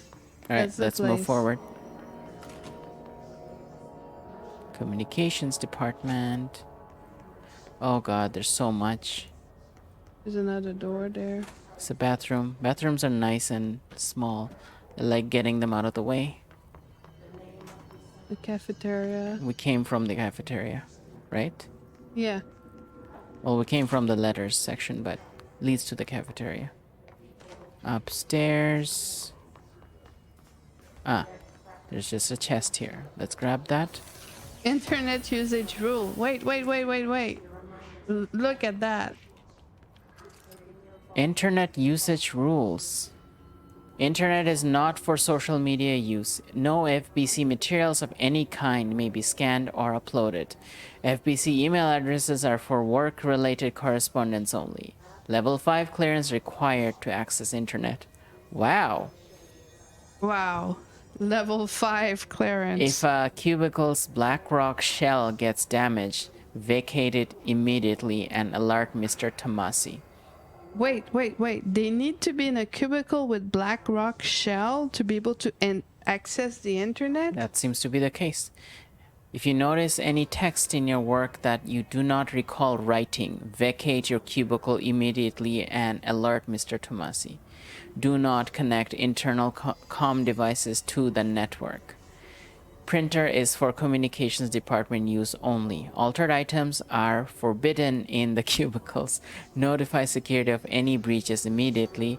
They may require internal lockdown. That is way more stricter than most companies I know. Because they're not dealing with altered items. So BlackRock is a special device. We're gonna put question. What is a BlackRock? Mm-hmm.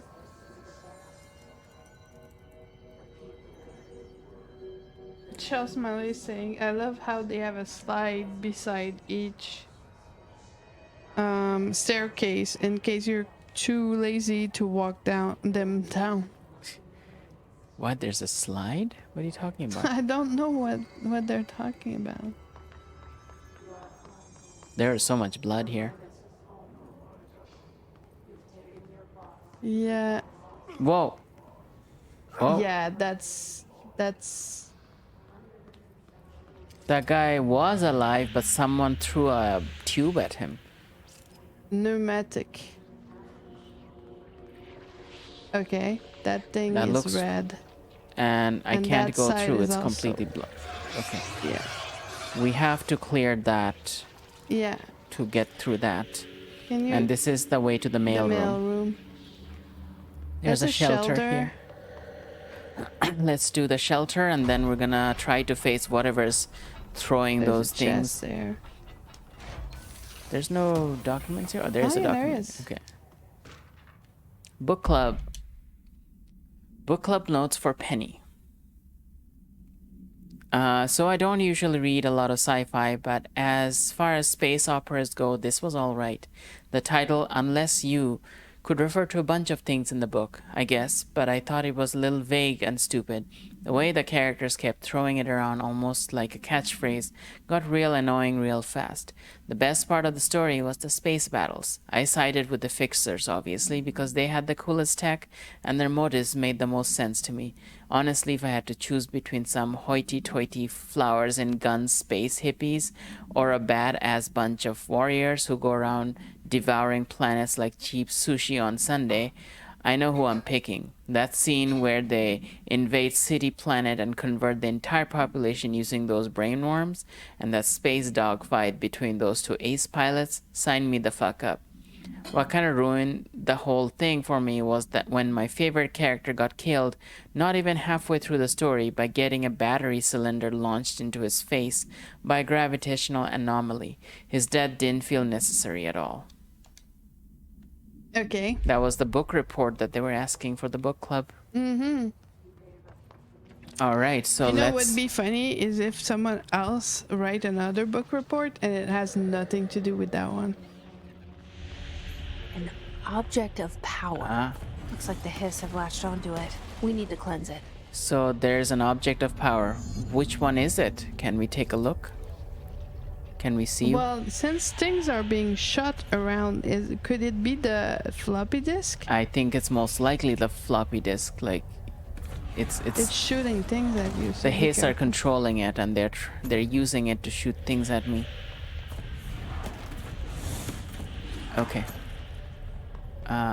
We have to get close to it to cleanse it. How do we get close to it? You can probably go around. Like it can't shoot. Okay, we can't go through the front, obviously. So we'll have to go through the sides somehow. The guy had a battery thing thrown in his face and he died just like the book report. Oh, good point. Good observation by Seeker Shell Smiley. The guy had a similar thing thrown in his face, similar to the book report. Right. Yeah. That is right. This is interesting. It say R3 to crouch, take cover behind things. I forgot that was an option. I knew I was missing something. I was like, how do you hide behind cover? Okay, so I guess you have to go through, but you have to take cover. Gonna shoot things at you, and you have to take cover.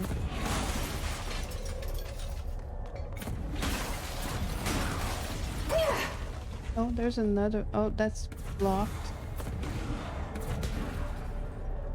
Maybe There's upstairs? stairs going up. Yeah, you're gonna need to go upstairs. Yeah, 'cause there's it's no way to higher get than up you. from here. So we'll have to go upstairs. Ew. Oh, don't. No. Okay. Alright. We're almost there. Well, not exactly, but it's over there. No. Let's go across You first. Keep running. Okay, we're getting pretty close now. Yeah, you're getting really close.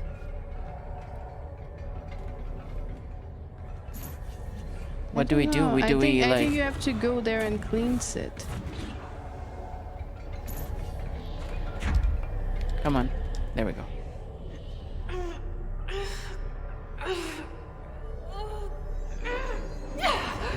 There we go. All clean.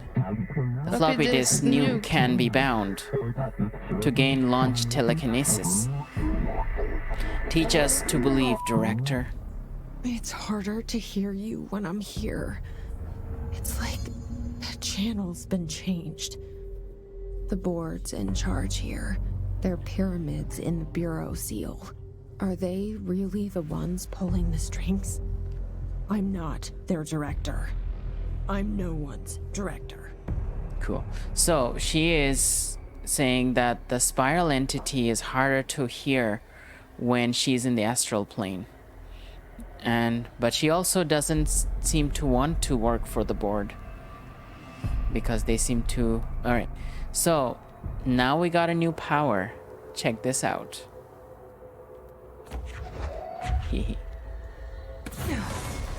That is powerful. You can grab any object that is... Pretty much any object. And she just, like, does that. Isn't that amazing? Mm-hmm.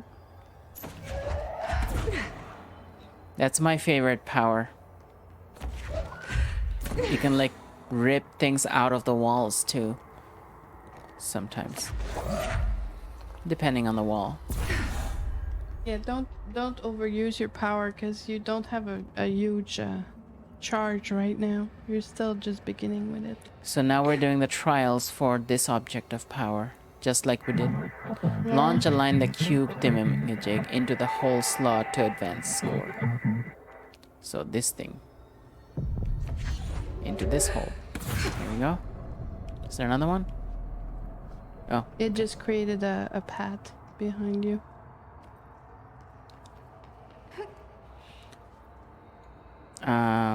Men, can I have the power in real life? This is actually my favorite power too, Shelly. We have... You know, sometimes I feel like I'm sitting on the couch and my cup is just out of reach, or the remote is just out of reach, and I just want to grab them and without getting up from the couch. And my inner world power is also telekinesis. So it's really cool that the game allows me to do that, because it kind of feels right. When I'm dreaming, when I'm lucid dreaming, telekinesis is something that I destroy the copy's fakes abilities gift burden. What? Destroy the copy you, like those copies using that gift.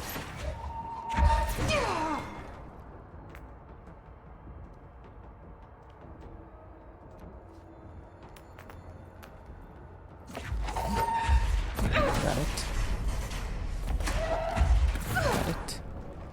One there. Just need to recharge. Mm-hmm.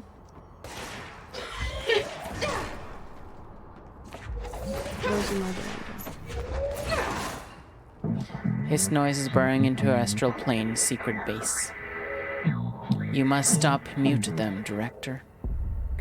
You know, interesting. They call their base, like the astral plane, their secret base, and they said you should mute them, which means the hiss is sound based. I should put that in the notes.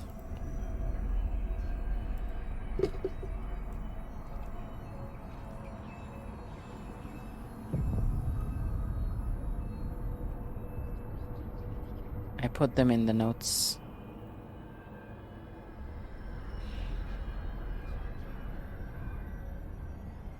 Yeah. No. It's my favorite power for sure. The floppy disk is now bound, delivered. Whoa. The hiss antagonist is seeking our astral plane. There you are. You were gone. Cut off. I got it. Just like you wanted, right? This will help me fight the hiss. Yeah, there's a lot of people over there now. There's some of them are floating too.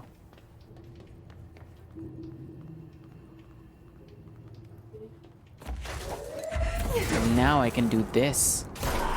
And this is really effective.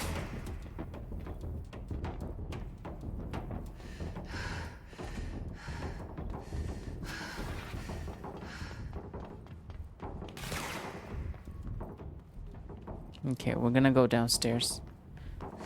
There's no one on the top floor. Got it. Got that. Someone's coming. Oh no. There's a bomb. Nope. Okay.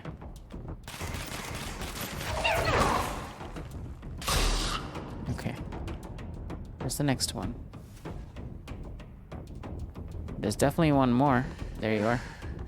There you go. Awesome. Yes. We're done. Did we get everything from this section? I think we didn't miss any. No, you only saw that room, but you didn't go around very much. Yes, you do get fall damage. There's if you drop from too much of a height, you can die. Okay, we still don't have level 1 access yet. Yeah, but there was more behind you. More behind me? Yeah, can you go back up? Because you didn't look. No, up, that way? Up there on the other side. There was nothing over there. I thought No, there was there's a no room here. There was no passage. Oh, okay. And if you go upstairs. Upstairs there was only those 2 sections, but we can look again. I think we covered everything. Behind you? Nothing on that desk? No. No. And then across, just make sure you checked everything. I have the impression we went a little too fast. Okay. Well, if there's nothing, there was nothing close to where you got the object of power either, right? No. I looked around. Okay. All right, so now we proceed through the communications department. Oh God. Yeah. They're level 2 now. Yeah. We got... It's expert, it's ranger. You get the... Okay, so we got new enemies. His rangers are... I'm gonna just do a quick read of them. His rangers utilize weapons as well as the advanced tactics taught by Bureau instructors. Consider the advanced training, blah, blah. Okay. Demolition. They throw bombs, basically. To wield a special ability, rocket-propelled grenade. Alright. That's the idea.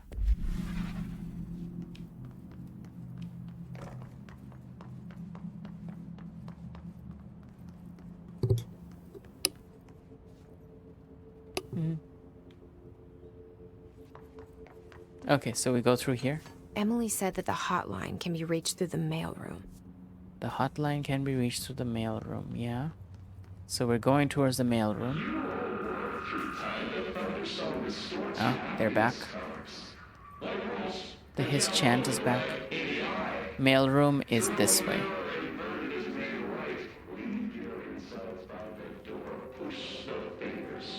Lots of mail slots here. We're almost at the place where we need to go. Oh, Willow AWE. This is something we were looking at last week, in our last session. Reinformation campaign summary of Willow AWE. You remember that document we saw where they said not to use the word scissors, Alaska, and a few other words? That was related to the Willow AWE. National news sites have begun publishing the story of the polar bear attack on the Alaskan town. You all know I don't like to boast, but claiming that the family was killed by migrating polar bears desperate for food because their ecosystem is being ruined by global warming was a stroke of genius. Using current ecological concerns makes the public much less likely to be suspicious. So another AWE behind us, and the public is none the wiser. Well done, everyone. It was a strong campaign and perfectly executed. This doesn't mean we can stop monitoring blank, blank, and blank for any off-message opinions, but it's looking like we're in the clear. Okay. So they spun a story about polar bears to hide the truth of what happened in that AWE.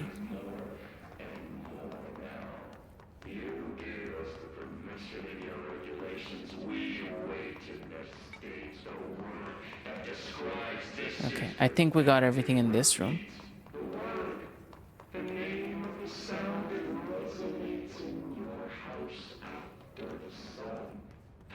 Wow, this place is huge.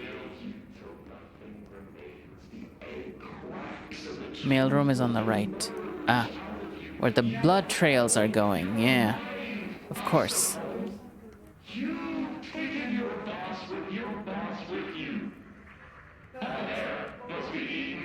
This must open the door. Damn. Okay, that looks really messed up. He was wearing an HRA and he still died because the hiss killed him. Control point. Alright, so we now have clearance level 1 card, which means we can open all those doors that we couldn't before. Cool. But I think we're supposed to go into the mailroom first. Look at all these doors. And then there's an upstairs too. What's upstairs? Let's check it out. Oh, God.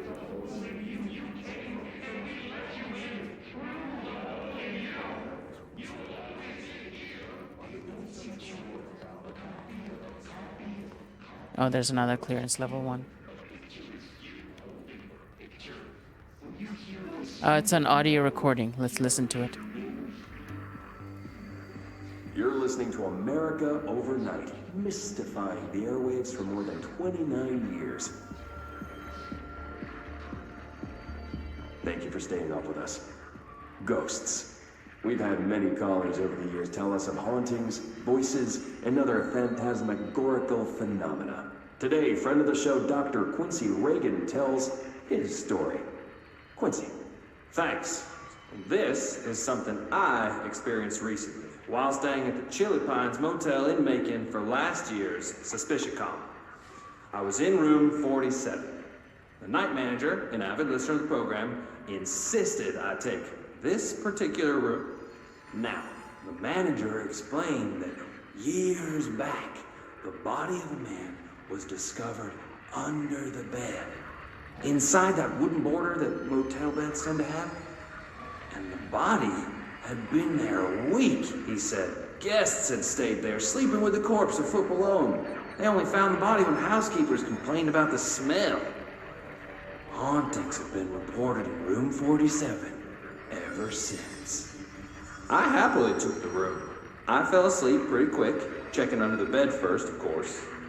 No ghosts visited me, no chilly spots or flickering lights, but when I woke up, I found myself under the bed. It was dark and stiflingly hot. Luckily, I was able to push the mattress off and crawl out before I suffocated. The night manager was kind enough to find me another room. There you have it, listeners. What we call ghosts take many forms. Quincy was brave enough to tell his story, and I encourage you to keep calling and writing whenever you encounter something strange, something you can't explain. Maybe you're seeing colors that we have no name for. Maybe your toaster is possessed. Remember, dear listeners, when no one else believes you, we do. America Overnight, we'll be right back. Okay, that was super creepy, right? Like, someone like the guy, when he was sleeping on the bed, he woke up where the dead body was. Like, he got teleported to the location of where the dead body was. So it's possible that the first guy who died, oh my god, look at all this writing.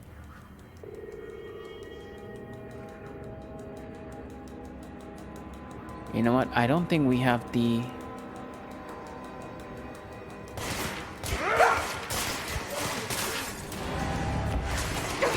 We don't have the time or the opportunity to read this. But what we're gonna do is we're gonna take a photo of it. If you look at the thing, if you look at the bottom, the red writing. Yeah. The red writing say who wrote this report. Yeah. This has not been written by an employee. This has appeared on the whiteboard. They don't know why. Okay, I'm gonna take a photo of this and read this later, and we're gonna analyze it if needed, if this is relevant.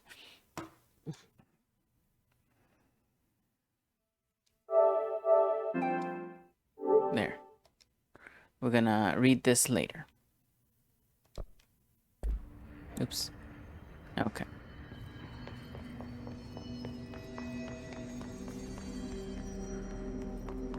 Alright, there was no other door here, right?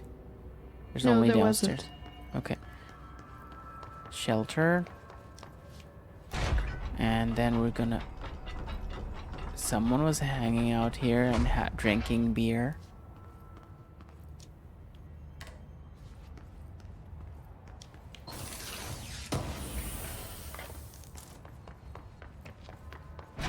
Alright, so let's go in. Did we do this? Yes. Okay, cool. So we're going in here. Mm-hmm. Let's see what did all this blood. Oh, that looks like a boss battle arena. Okay, that looks creepy. Yeah, it is a boss battle. Oh, okay. Obviously. That's too messy. Fly now. Great. And he's floating around. And he's shooting things at me. And those are... I guess you should shoot things at him.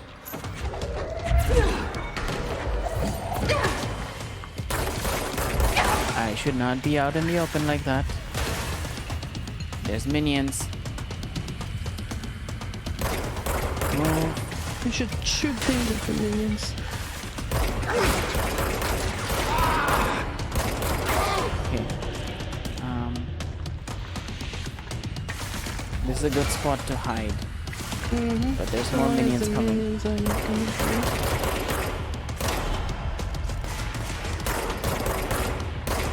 Come on. No ammo.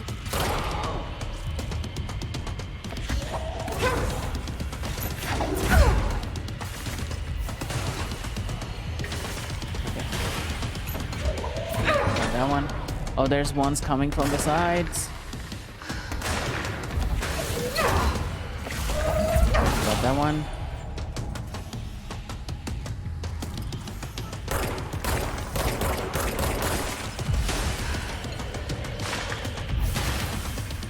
Thank God for covers.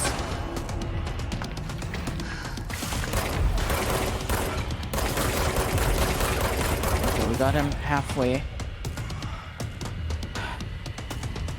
Did we see another enemy coming? Because I feel like... Oh.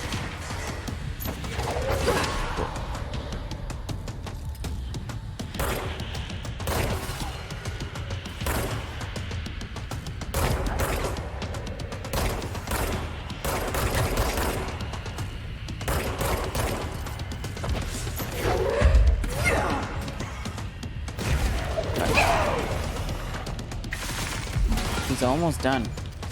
Oh, he got it. Oh, that was only phase 1? Oh no. It's gone through that hole. I have a feeling he'll be back. His elevated. Just a feeling? His elevated agents display abilities similar to telekinetic competencies observed in Bureau para-utilitarians. Some prefer to charge their targets while others launch objects at them. Telekinetic attacks have been ineffective against the His elevated due to their own talent in the area.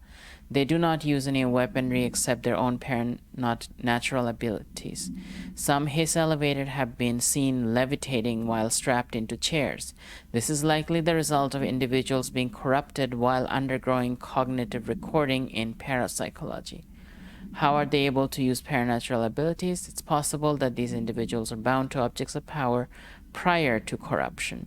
It is also worth considering that the His resonance can identify and express latent paranatural abilities in the individuals it corrupts. Okay, so that was a boss battle, but... Let's stay focused. The hotline should be past the mailroom. Okay, let's pick up all these items we dropped. And visit the surrounding for any... Yeah. Any chests or any... Oh, there's one. Yeah, document. Tea time. Tea time.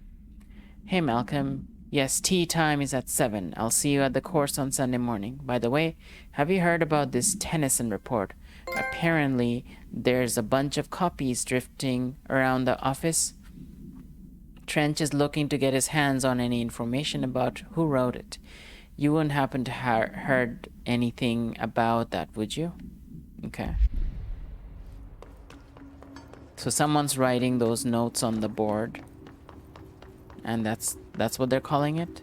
Tennyson report? I don't know. Okay, let's cover the downstairs. Look like that's it. Okay. I think that's it downstairs. Let's go upstairs. Hotline chamber. Hotline. Hotline.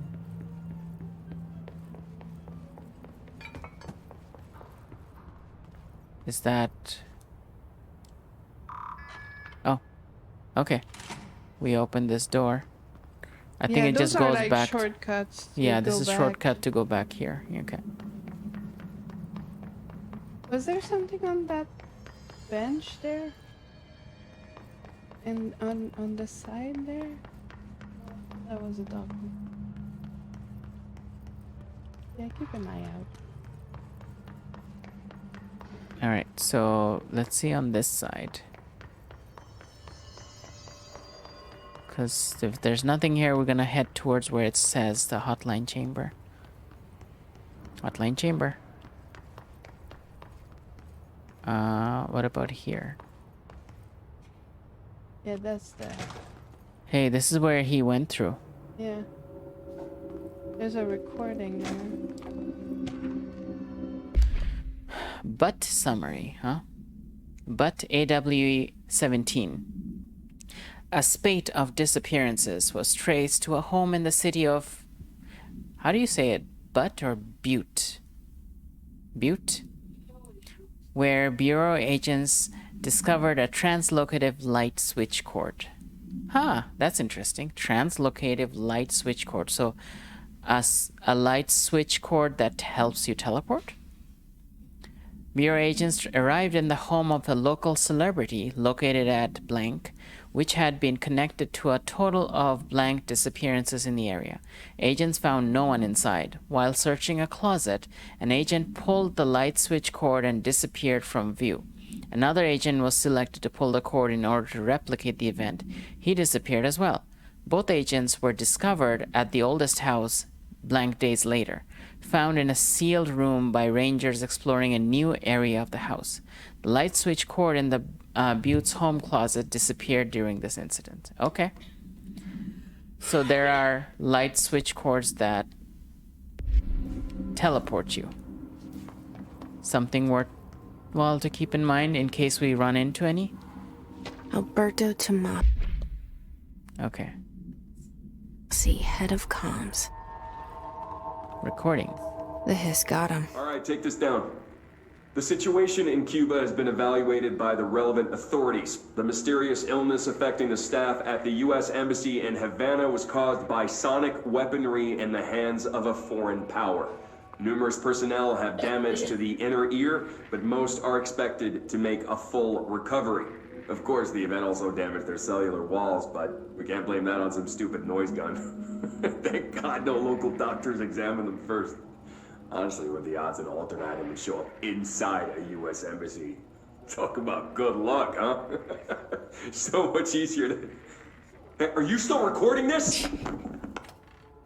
So, Tomas's job was to fabricate news so that public doesn't hear about all these supernatural stuff. That sounds like it. All right, so that's everything. Oh.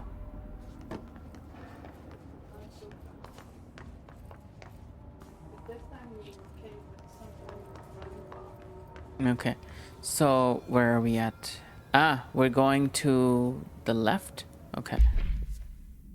But I thought the hotline was on the other side. There's the hotline chamber, but maybe it's pointing to... Oh, it's pointing here. Okay, not here. Alright, so that makes sense. There is only one way. I just... backtracking a bit. So hotline chamber. So this part is important, I think. This is something that the viewer should pay attention to. The hotline can't be far now. Because we're approaching the hotline, and the hotline is interesting.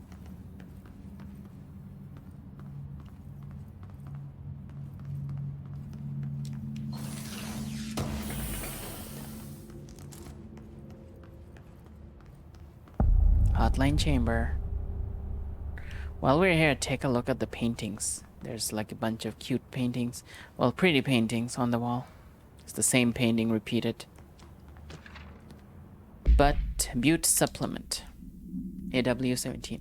According to their testimony, note the agent has been transported from the Butte home to a roadside motel named the Ocean View Motel and Casino, and discovered a room key by performing a ritual. See MOT-01. The key opened a door marked with an inverted black pyramid, which they only learned after a lengthy period of trial and error. After pulling another motel cord found in this room, they were transported to the oldest house.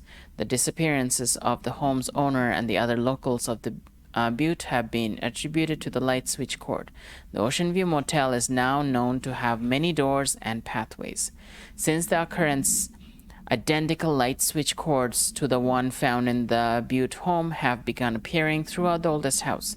At the time of writing, blank light cords have been found in the oldest house, located in the blank and blank sectors.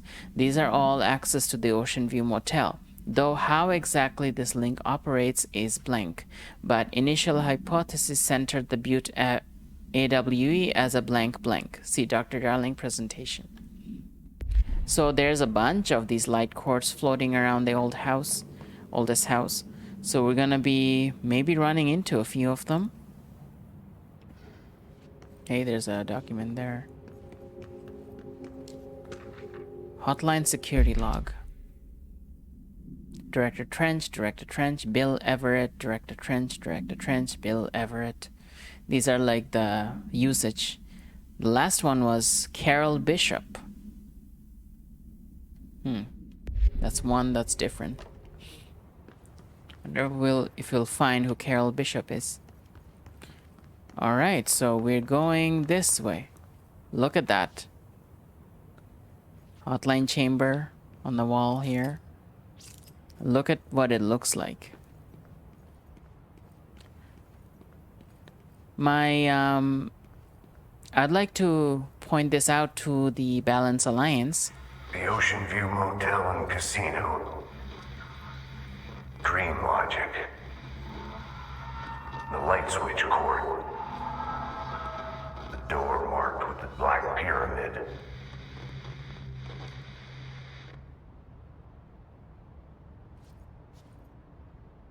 Okay. Only partial stuff we get. So, take a look at this passageway here. I'd like to point this out to the Balance Alliance. Look at the color scheme here and the cord. And if you look at across the passageway, you see that floating room with where we saw the phone in the cutscene. But and the color scheme, the blue and the yellow. If you look sideways, it's kind of like hard to see, but it feels like this is not exactly a real spot, you know.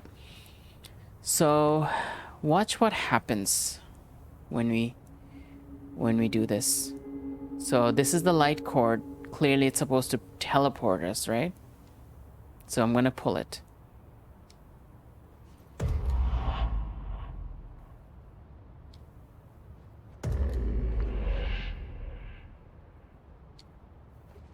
Whoa! Have we been here before? No.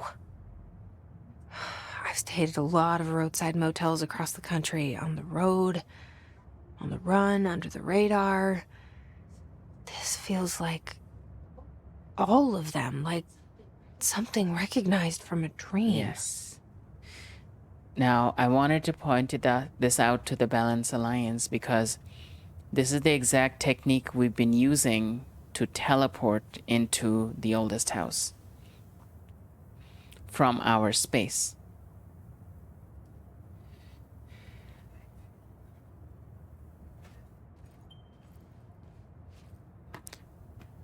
Rifna's gonna take a break from the stream, so I'm going to deactivate their signal. If you all who have joined me from the Balance Alliance, you might have noticed that I've used the same technique to connect to the oldest house, to put this transmission in here, to put the recording in here.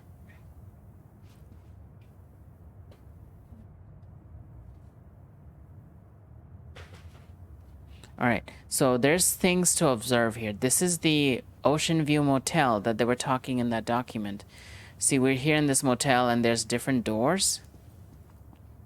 And this one with the black pyramid, this is the one that's supposed to take us back to the oldest house. So this motel is kind of like an in-between place, like you're dreaming. Now these symbols on the door, these are significant in some ways.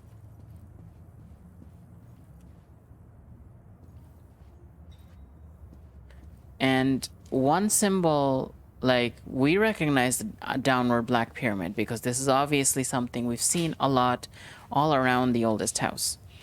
So that one is obvious. Another one, well, this might be similar to that, right? We're moving around too much. Okay. So here's the black pyramid one. That's one. Then we have this, we don't know yet. So this one, I don't know if you can see it now. I'm zooming in pretty close. Look at this spiral. Like, on one hand, this spiral reminds me of her companion, the spiral companion. But there is another place where we've seen this symbol. And I don't know if I can search it up right now. But I guess you'll have to take my word for it for now. I have seen this symbol in Bright Falls in Cauldron Lake while playing Alan Wake. That's where I've seen this specific spiral. It was on one of the books in Alan Wake. If we review our footage of Alan Wake, we might be able to track it down, but that's where I've seen it. Yeah. Seeker Shell Smiley has confirmed she has also seen it in Alan Wake. So if this represents the oldest house and this represents Alan Wake, are we talking about locations behind these doors, or are we talking about them corresponding to it in terms of, like, are these different games? Are these different universes? I mean, we can't open this yet. We'll need a key for it or something. We'll need a way to open it. But it's an important question to ask ourselves. Are these portals to different universes, or are they conceptual portals for different games that Remedyverse is working on? You know? Is there any rhyme or reason into all the games that Remedy makes? Are they all related to a multiverse, or are they related only conceptually, you know? Like, check out this motel. Isn't it fantastic? It's so pretty, so cozy. Like, look at these couches. They have this 80s feel to them. No one's here. You know what? If we could set up in this motel, I would. If we could set up our terminal in this motel, I would do that. Maybe I'll take a picture of one of those. Maybe I'll, like, set off a base here.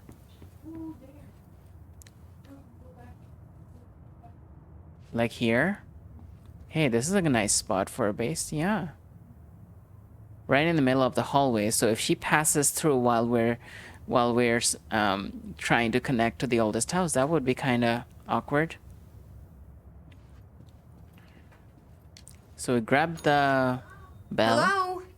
Anyone here? Hello?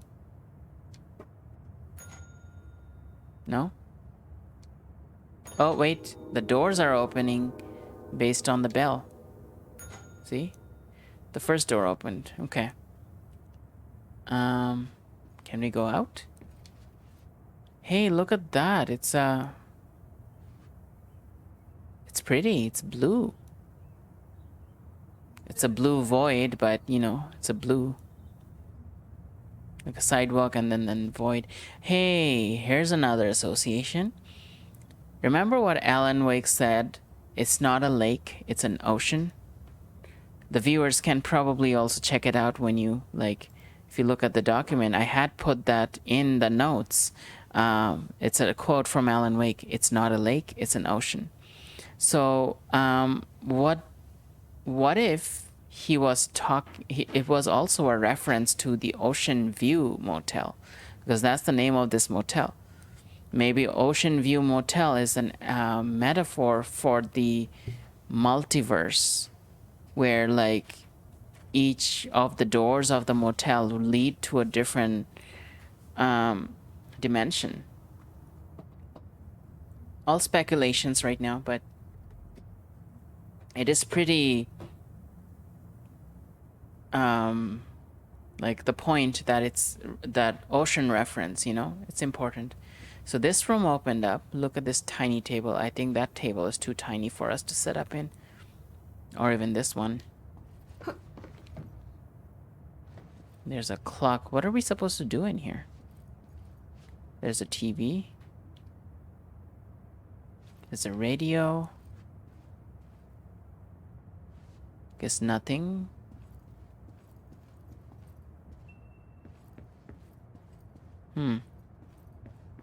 All right. I'm gonna pick this table to set up just in case it's something we decide to do. So we're going to position ourselves here, and oh, wrong one.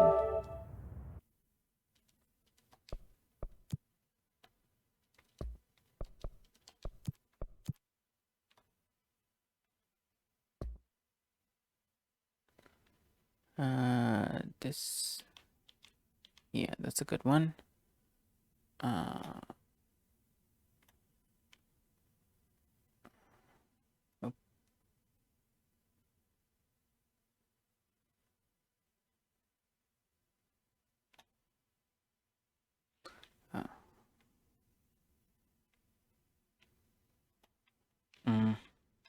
The keys aren't working properly. Ah, there we go. Not roll. Field of view. Yeah, let's zoom out a bit. Yeah, that looks kind of cool. Focus distance is fine. Neutral. Hey, that I like that. That's kind of upbeat. Yeah, I like that. I think that's a good shot. Let's try to use this to set up our workstation. If it works out. Right.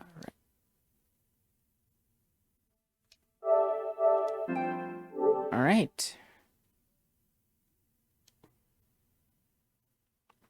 Good speculation. That looks like a room from Alan Wake's It looks like a room from Alan Wake's cabin? I guess that's a possibility. I mean, it is wooden walled and all that. All right, so let's press this again. Maybe a different room has something else.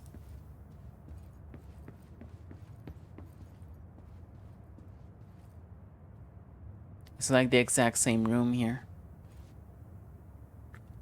All right, so nothing there. Maybe the third room has it.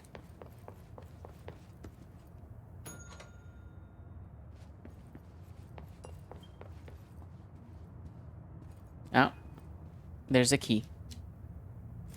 The key has a black pyramid on it. All right, so we got the black pyramid key. So we can open that door now. Ah. Why are we taking pictures of this? Because then we can use that space to set up our terminal. So the TV that's playing this recording in the oldest house, we can set up our next terminal in that location. That's why we're taking pictures. I will check the clocks because you mentioned it. So the first one, the clock is 3:45. And second one, the clock is 3:45. I think it's in the same time zone. And the black pyramid one is on the other hallway, so we're gonna have to go there. Yeah, 3:45, all of them the same. All right, so let's go to the this section here where the pyramids are. The pyramid door. All right, it opened. Hey, check this out here. There's a painting. There's a painting of her in a hallway in front of the hotline. Do you see that? Ooh, good point, Shell Smiley. 345. Yeah, that's what the number is. The number sequence. Isn't it interesting? There's a painting of her going towards the hotline as if like it's predicting what's gonna happen next or what she intends to do. And then there's the light switch cord here. Let's pull it.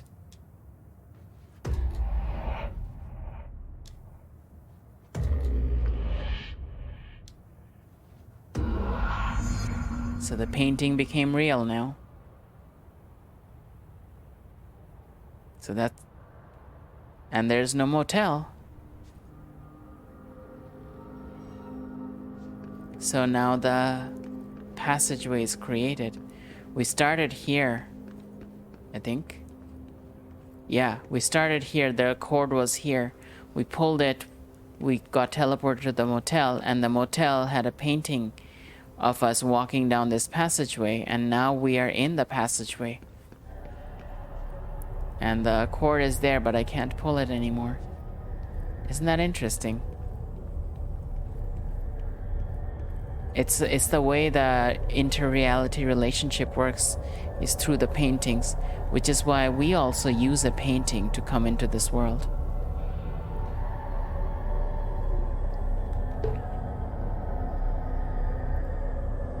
It was the only way I could think of to link the two realities together, because the concept already exists in the oldest house.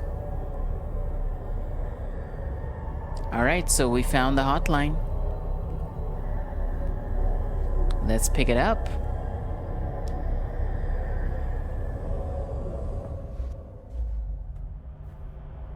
Hotline Seashell is a transmitter bridge. Directors can call the board long distance. Oh, we have to do a challenge for this as well. Okay. I guess it is an object of power, so you have to do the challenge. What is going on over there? Do you all see that? That thing? Do you see that thing? That looks like a creepy thing.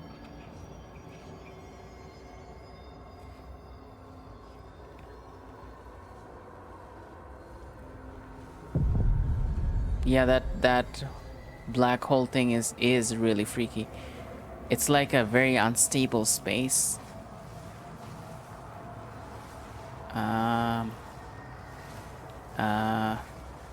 The hotline will allow you to contact extra-dimensional entities. How am I gonna use that? How do I contact allies?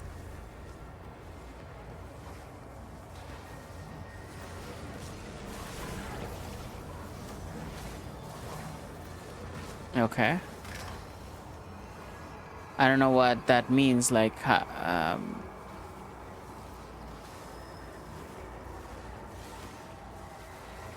it's really throwing a lot of rocks around. Can I throw things at it?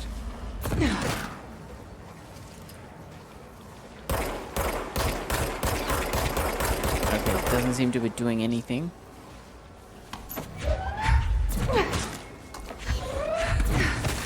Doesn't seem to have a health bar either.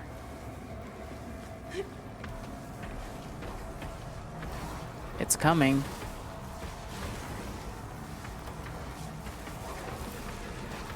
I'm just gonna run.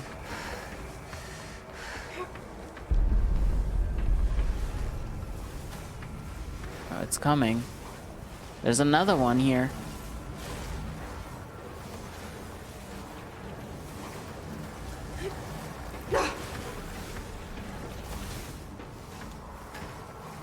It's really creepy. Okay. Got past that.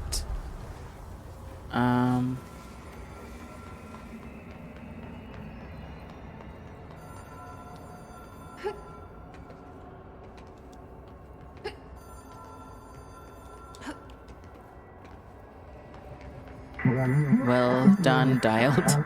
You can contact us past selves in the hotline collectibles. We expect compulsive weekly calls. Wow. The demand calls. Weekly. Weekly updates, huh? There we go. It's ringing. It is a phone. It's an object of power. It doesn't connect to any typical network. A direct line to the astral plane and the board. And my hypothesis is, under the right conditions, to other planes of existence as well.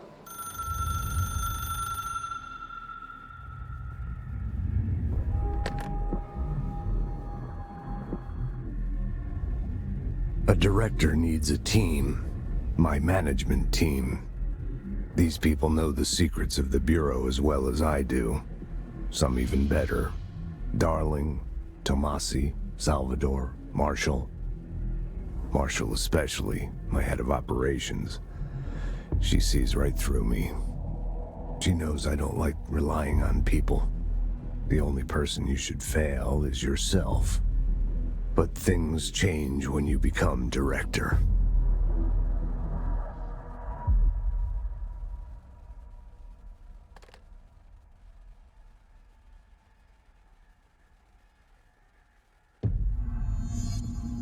I have it. The hotline. I can reach Trench. Well, listen to him. He feels more like an echo. An echo with important info. I need to get back to Emily. People react strongly when I tell them about you.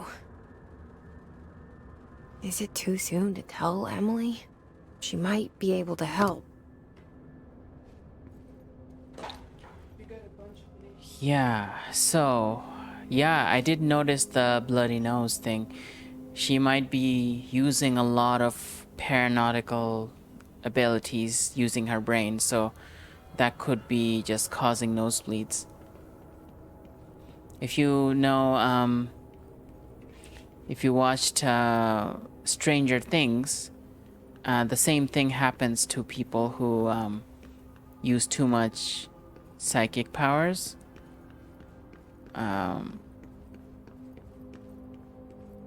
So yeah. Okay, this door opened up. It wasn't there before, was it? No.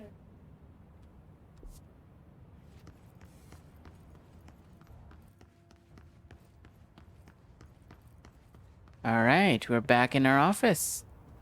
Look at that. There's a document.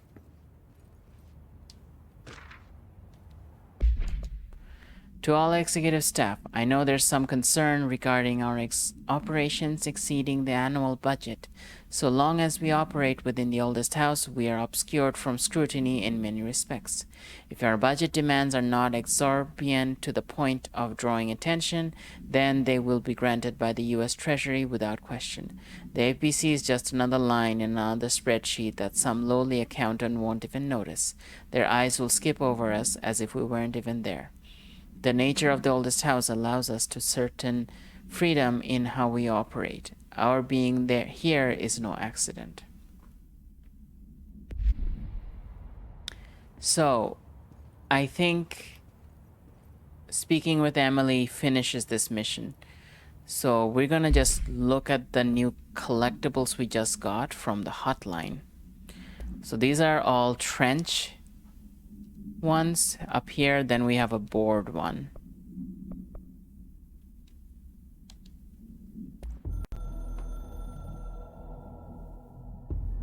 It took us a long time to learn how to stabilize the control points, the ley lines, the meridians of the oldest house. Darling found a way to soothe this beast. We discovered we must cleanse control points of all interference. It's my duty as the director, like Northmore before me. I couldn't manage it in my own house, at my home. I'll damn well do it here. Without the control points, the oldest house would swallow us alive. We'd be sealed inside an endless labyrinth, and no one would hear our screams. If an enemy ever managed to corrupt the control points, it'd be over fast, spreading like a cancer, leaping over the fire breaks like a crown fire. They are the weak point. Darling's right about that. He's wrong about everything else. Dangerously wrong. Suspiciously wrong. Has he been compromised? So Trench was suspicious of Darling. But he was suspicious of everybody.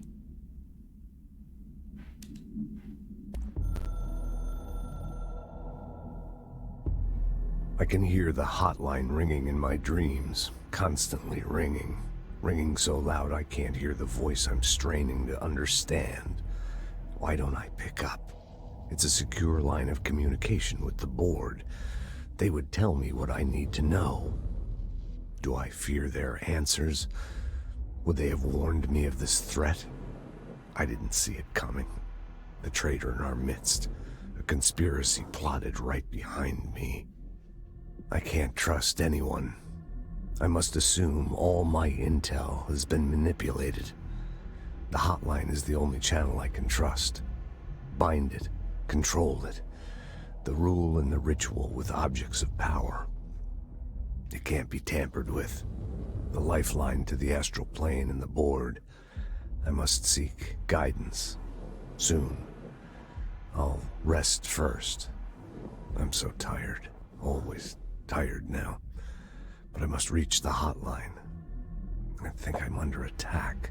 An attack of dementia, exhaustion. It's a brain cloud making me forget. The hotline. I must reach the hotline.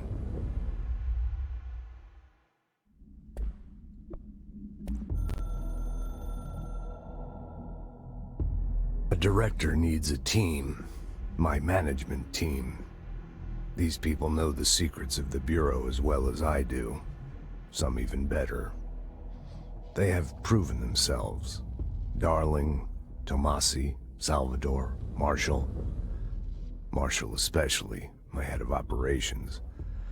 She sees right through me. She knows I don't like relying on people. The only person you should fail is yourself. So I followed my own orders. Northmoor hated my guts for that. But things change when you become director. You suddenly see this dark void for the horror show it truly is, filled with screaming fear we pretend to control.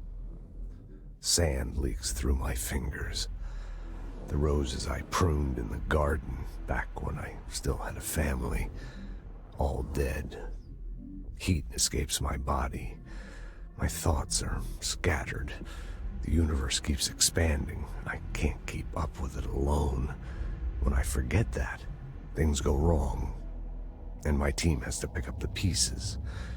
Damage control. To help me get out of my mess. He used to have a family. He no longer has it. So, interesting.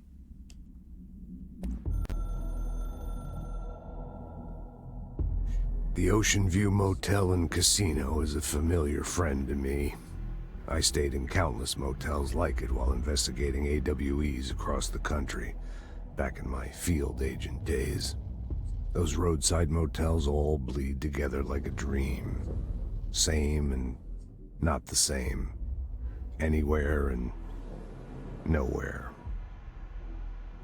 The Ocean View operates on dream logic, and the light switch cord leaks out to be found in the most unexpected places, and sometimes successfully encouraged to appear and act as a convenient lock to keep out those not trained in dreamscape navigation.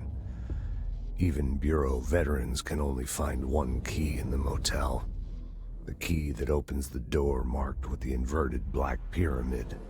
The rest, the many other doors, are still mysteries to us. We're all merely guests there. Even the board. Sometimes I need to visit, just to breathe easier for a while.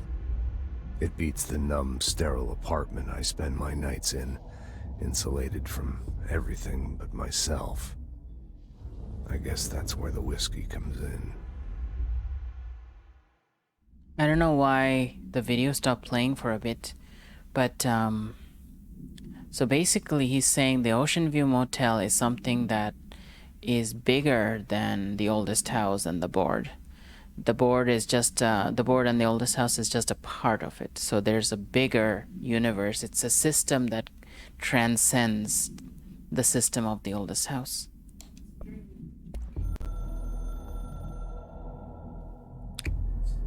Something's coming. The whispers growing louder. The worst winter storm in Bureau history. A retribution for my sins. Our sins. This threat could destroy the Bureau. Everything I've built. Destroy me. A web spun, turning this place against me. I catch glimpses of it in the corner of my eye. It's just out of reach. Elusive. It's clever. A perverse game of hide and seek. Is this part of an attack? Obfuscating the facts. Dimming my eyes. It's hard to tell. I need answers. I haven't heard back from Darling. I fear for my friend, my closest ally. I think we made a terrible mistake all those years ago. That thing he studies is putting us all in danger. It's my duty as director to keep the Bureau safe. It'll be difficult. What's done can't be undone. There's no easy fix. Magical thinking is a requirement for survival. Pain and suffering are mandatory. To change things, you have to break yourself. I don't know if I have the strength. I'm old and weak. I'm afraid. I can see my hands trembling. I'm losing control. Losing control, huh? It's interesting because in the beginning he was suspicious of Darling in the first video here, but in this last video he still sees Darling as a friend. That's an interesting contrast. He still thinks what he studied was dangerous, but he still sees him as a friend, so that's kind of interesting.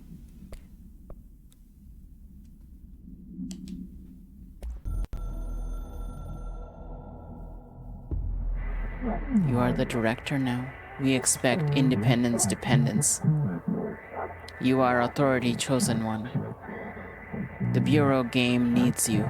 Bureau game needs you. Do you see that? They talked about the Bureau as a game, so the board is also aware that Control also exists as a video game.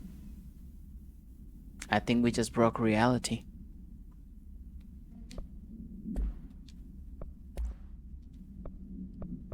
Hey, these are new. We can look at those next time. Wait, what is that? Oh, threshold kits, okay. We can look at those next time. I'm gonna go speak with Emily and we're gonna close this mission. Boardroom is on the left.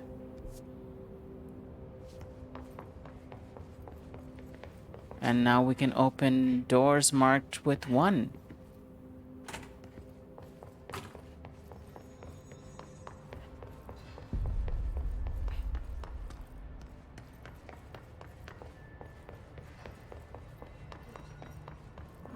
Yeah, because... yeah, the people here are safe. Alright. Emily, we found... Jesse, did you get the hotline? I mean, how is it out there? The comms? The hiss? Sorry. You made it. I'm glad. Emily? Let's talk. Of course. Okay. Analysis of the hiss threat part 1. Initial encounters with the entity known as the hiss have revealed various behavioral facts. Most notably, the hiss is able to invade or corrupt control points, altered items, and even humans, radically changing their behavior. Curiously, any person wearing one of the wearable HRA devices that Dr. Darling has been distributing over the past weeks was not affected by this corruption. The only known exception to this fact is the new director, Jesse Faden, who possesses an inherent immunity to the hiss. This could indicate that she has already been corrupted, but her behavior is so in contrast to that of the other hiss that I have dismissed the theory. My final observation comes from Miss Faden herself. She is able to cleanse material and organisms of the hiss corruption. We tested this ability on a hiss-corrupted entity, but unfortunately the process seemed to kill the host. Perhaps the host's physiology becomes reliant on the hiss. More work to be done. Refer to blank for the full report. Alright, so let's do an initial conversation with her, but if there's detailed options, then we're going to explore them next time, I think. Let's finish this mission. I got the hotline. I can make out what Trench is saying now. Incredible. What did he say? He talked about his management team. People who knew the Bureau's secrets. Your boss, Darling. Tomasi, but he's gone. The hiss got him. Salvador? He's the head of security. And Marshall? Helen Marshall is head of operations. She's tough, ex-CIA. She took her rangers and went to the research sector to secure the HRA production. She hasn't come back. Someone who could help us. The other sectors. How do I get there? It's impossible because of the internal lockdown. You can perform a directorial override to lift it, but that can only be done in the maintenance sector. Normally, you take the sector elevator down there. It connects all the sectors, but it won't work while the lockdown is in effect. We already got past one lockdown. Maybe I can find a way.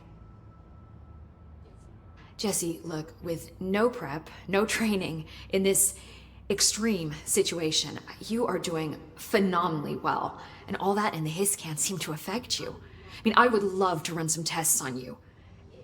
If you agree, that is. We could find out something that would help us. Tests? I don't know. She might find out about you. But I wouldn't mind understanding more myself. Okay. If you think it will help. Great. I'll check the internal documentation for any lockdown bypasses. We need to get these sectors open to locate Darling and Marshall. And I'll look for a way inside the maintenance sector. The sooner we find one, the sooner I reach this override.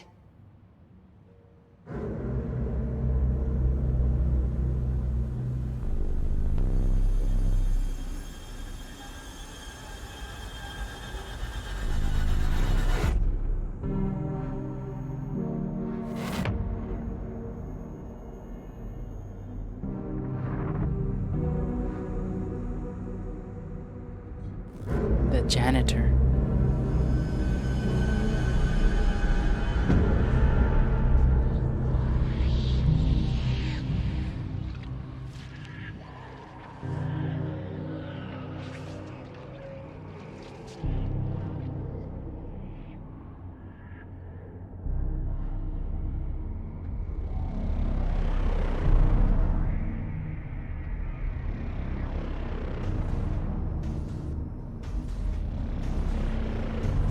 It's covered in hiss. Well, part of it at least.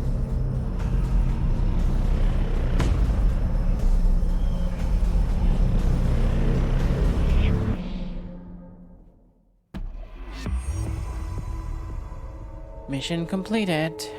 New mission, directorial override. And lots of things we collected. And now we can even level up. I think we're gonna do that next time. So now we are... This is a good spot to stop, I think. I think we made good progress today, and it's a lot to take in for everyone watching, including the viewers in the oldest house. Because the board themselves have referred to this as a game. It could be a metaphor that it's a game to them, but the fact that it is a game to us kind of implies there is something there that the board knows about the nature of this world, at least in relation to other worlds, other realities. So viewers at the oldest house might be a bit... if I was in their place, I would be a little overwhelmed to unpack all this. So I'm gonna just leave it here. This is a good place to stop, I think. So anyone, if the viewers would like to take a look at notes, we're gonna update them again for the next one. We should update the story. I think we will update the story here. Unknown caller. Honestly, I think we will come back in our third session and have the story updated, and we can review it at that point. For now, we're going to be saying goodbye. Let's let me just wrap up this presentation, and we can come back next time.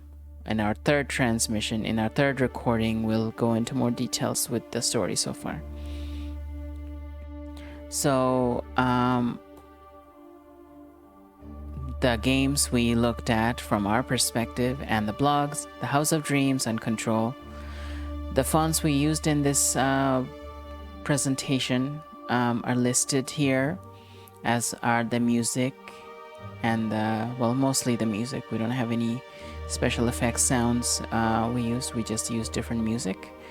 And the art, for all the artwork that went in there, are done by us and by Rifna. We work together in a lot of these presentations. You can check out their credits here. And we're going to be ending transmission and the recording soon. I hope you all enjoyed it. It was a good experience for us as well, and we loved analyzing all the talks and things like that. If you happen to be watching this and are not in the oldest house, you might be able to connect with our community if you happen to be in the same reality as us. So my Twitch stream channel is Kingdom Balance at Twitch, so you can find me there as well as on YouTube. So here's me, here's Kingdom of Balance here, and the Balance Alliance saying good night.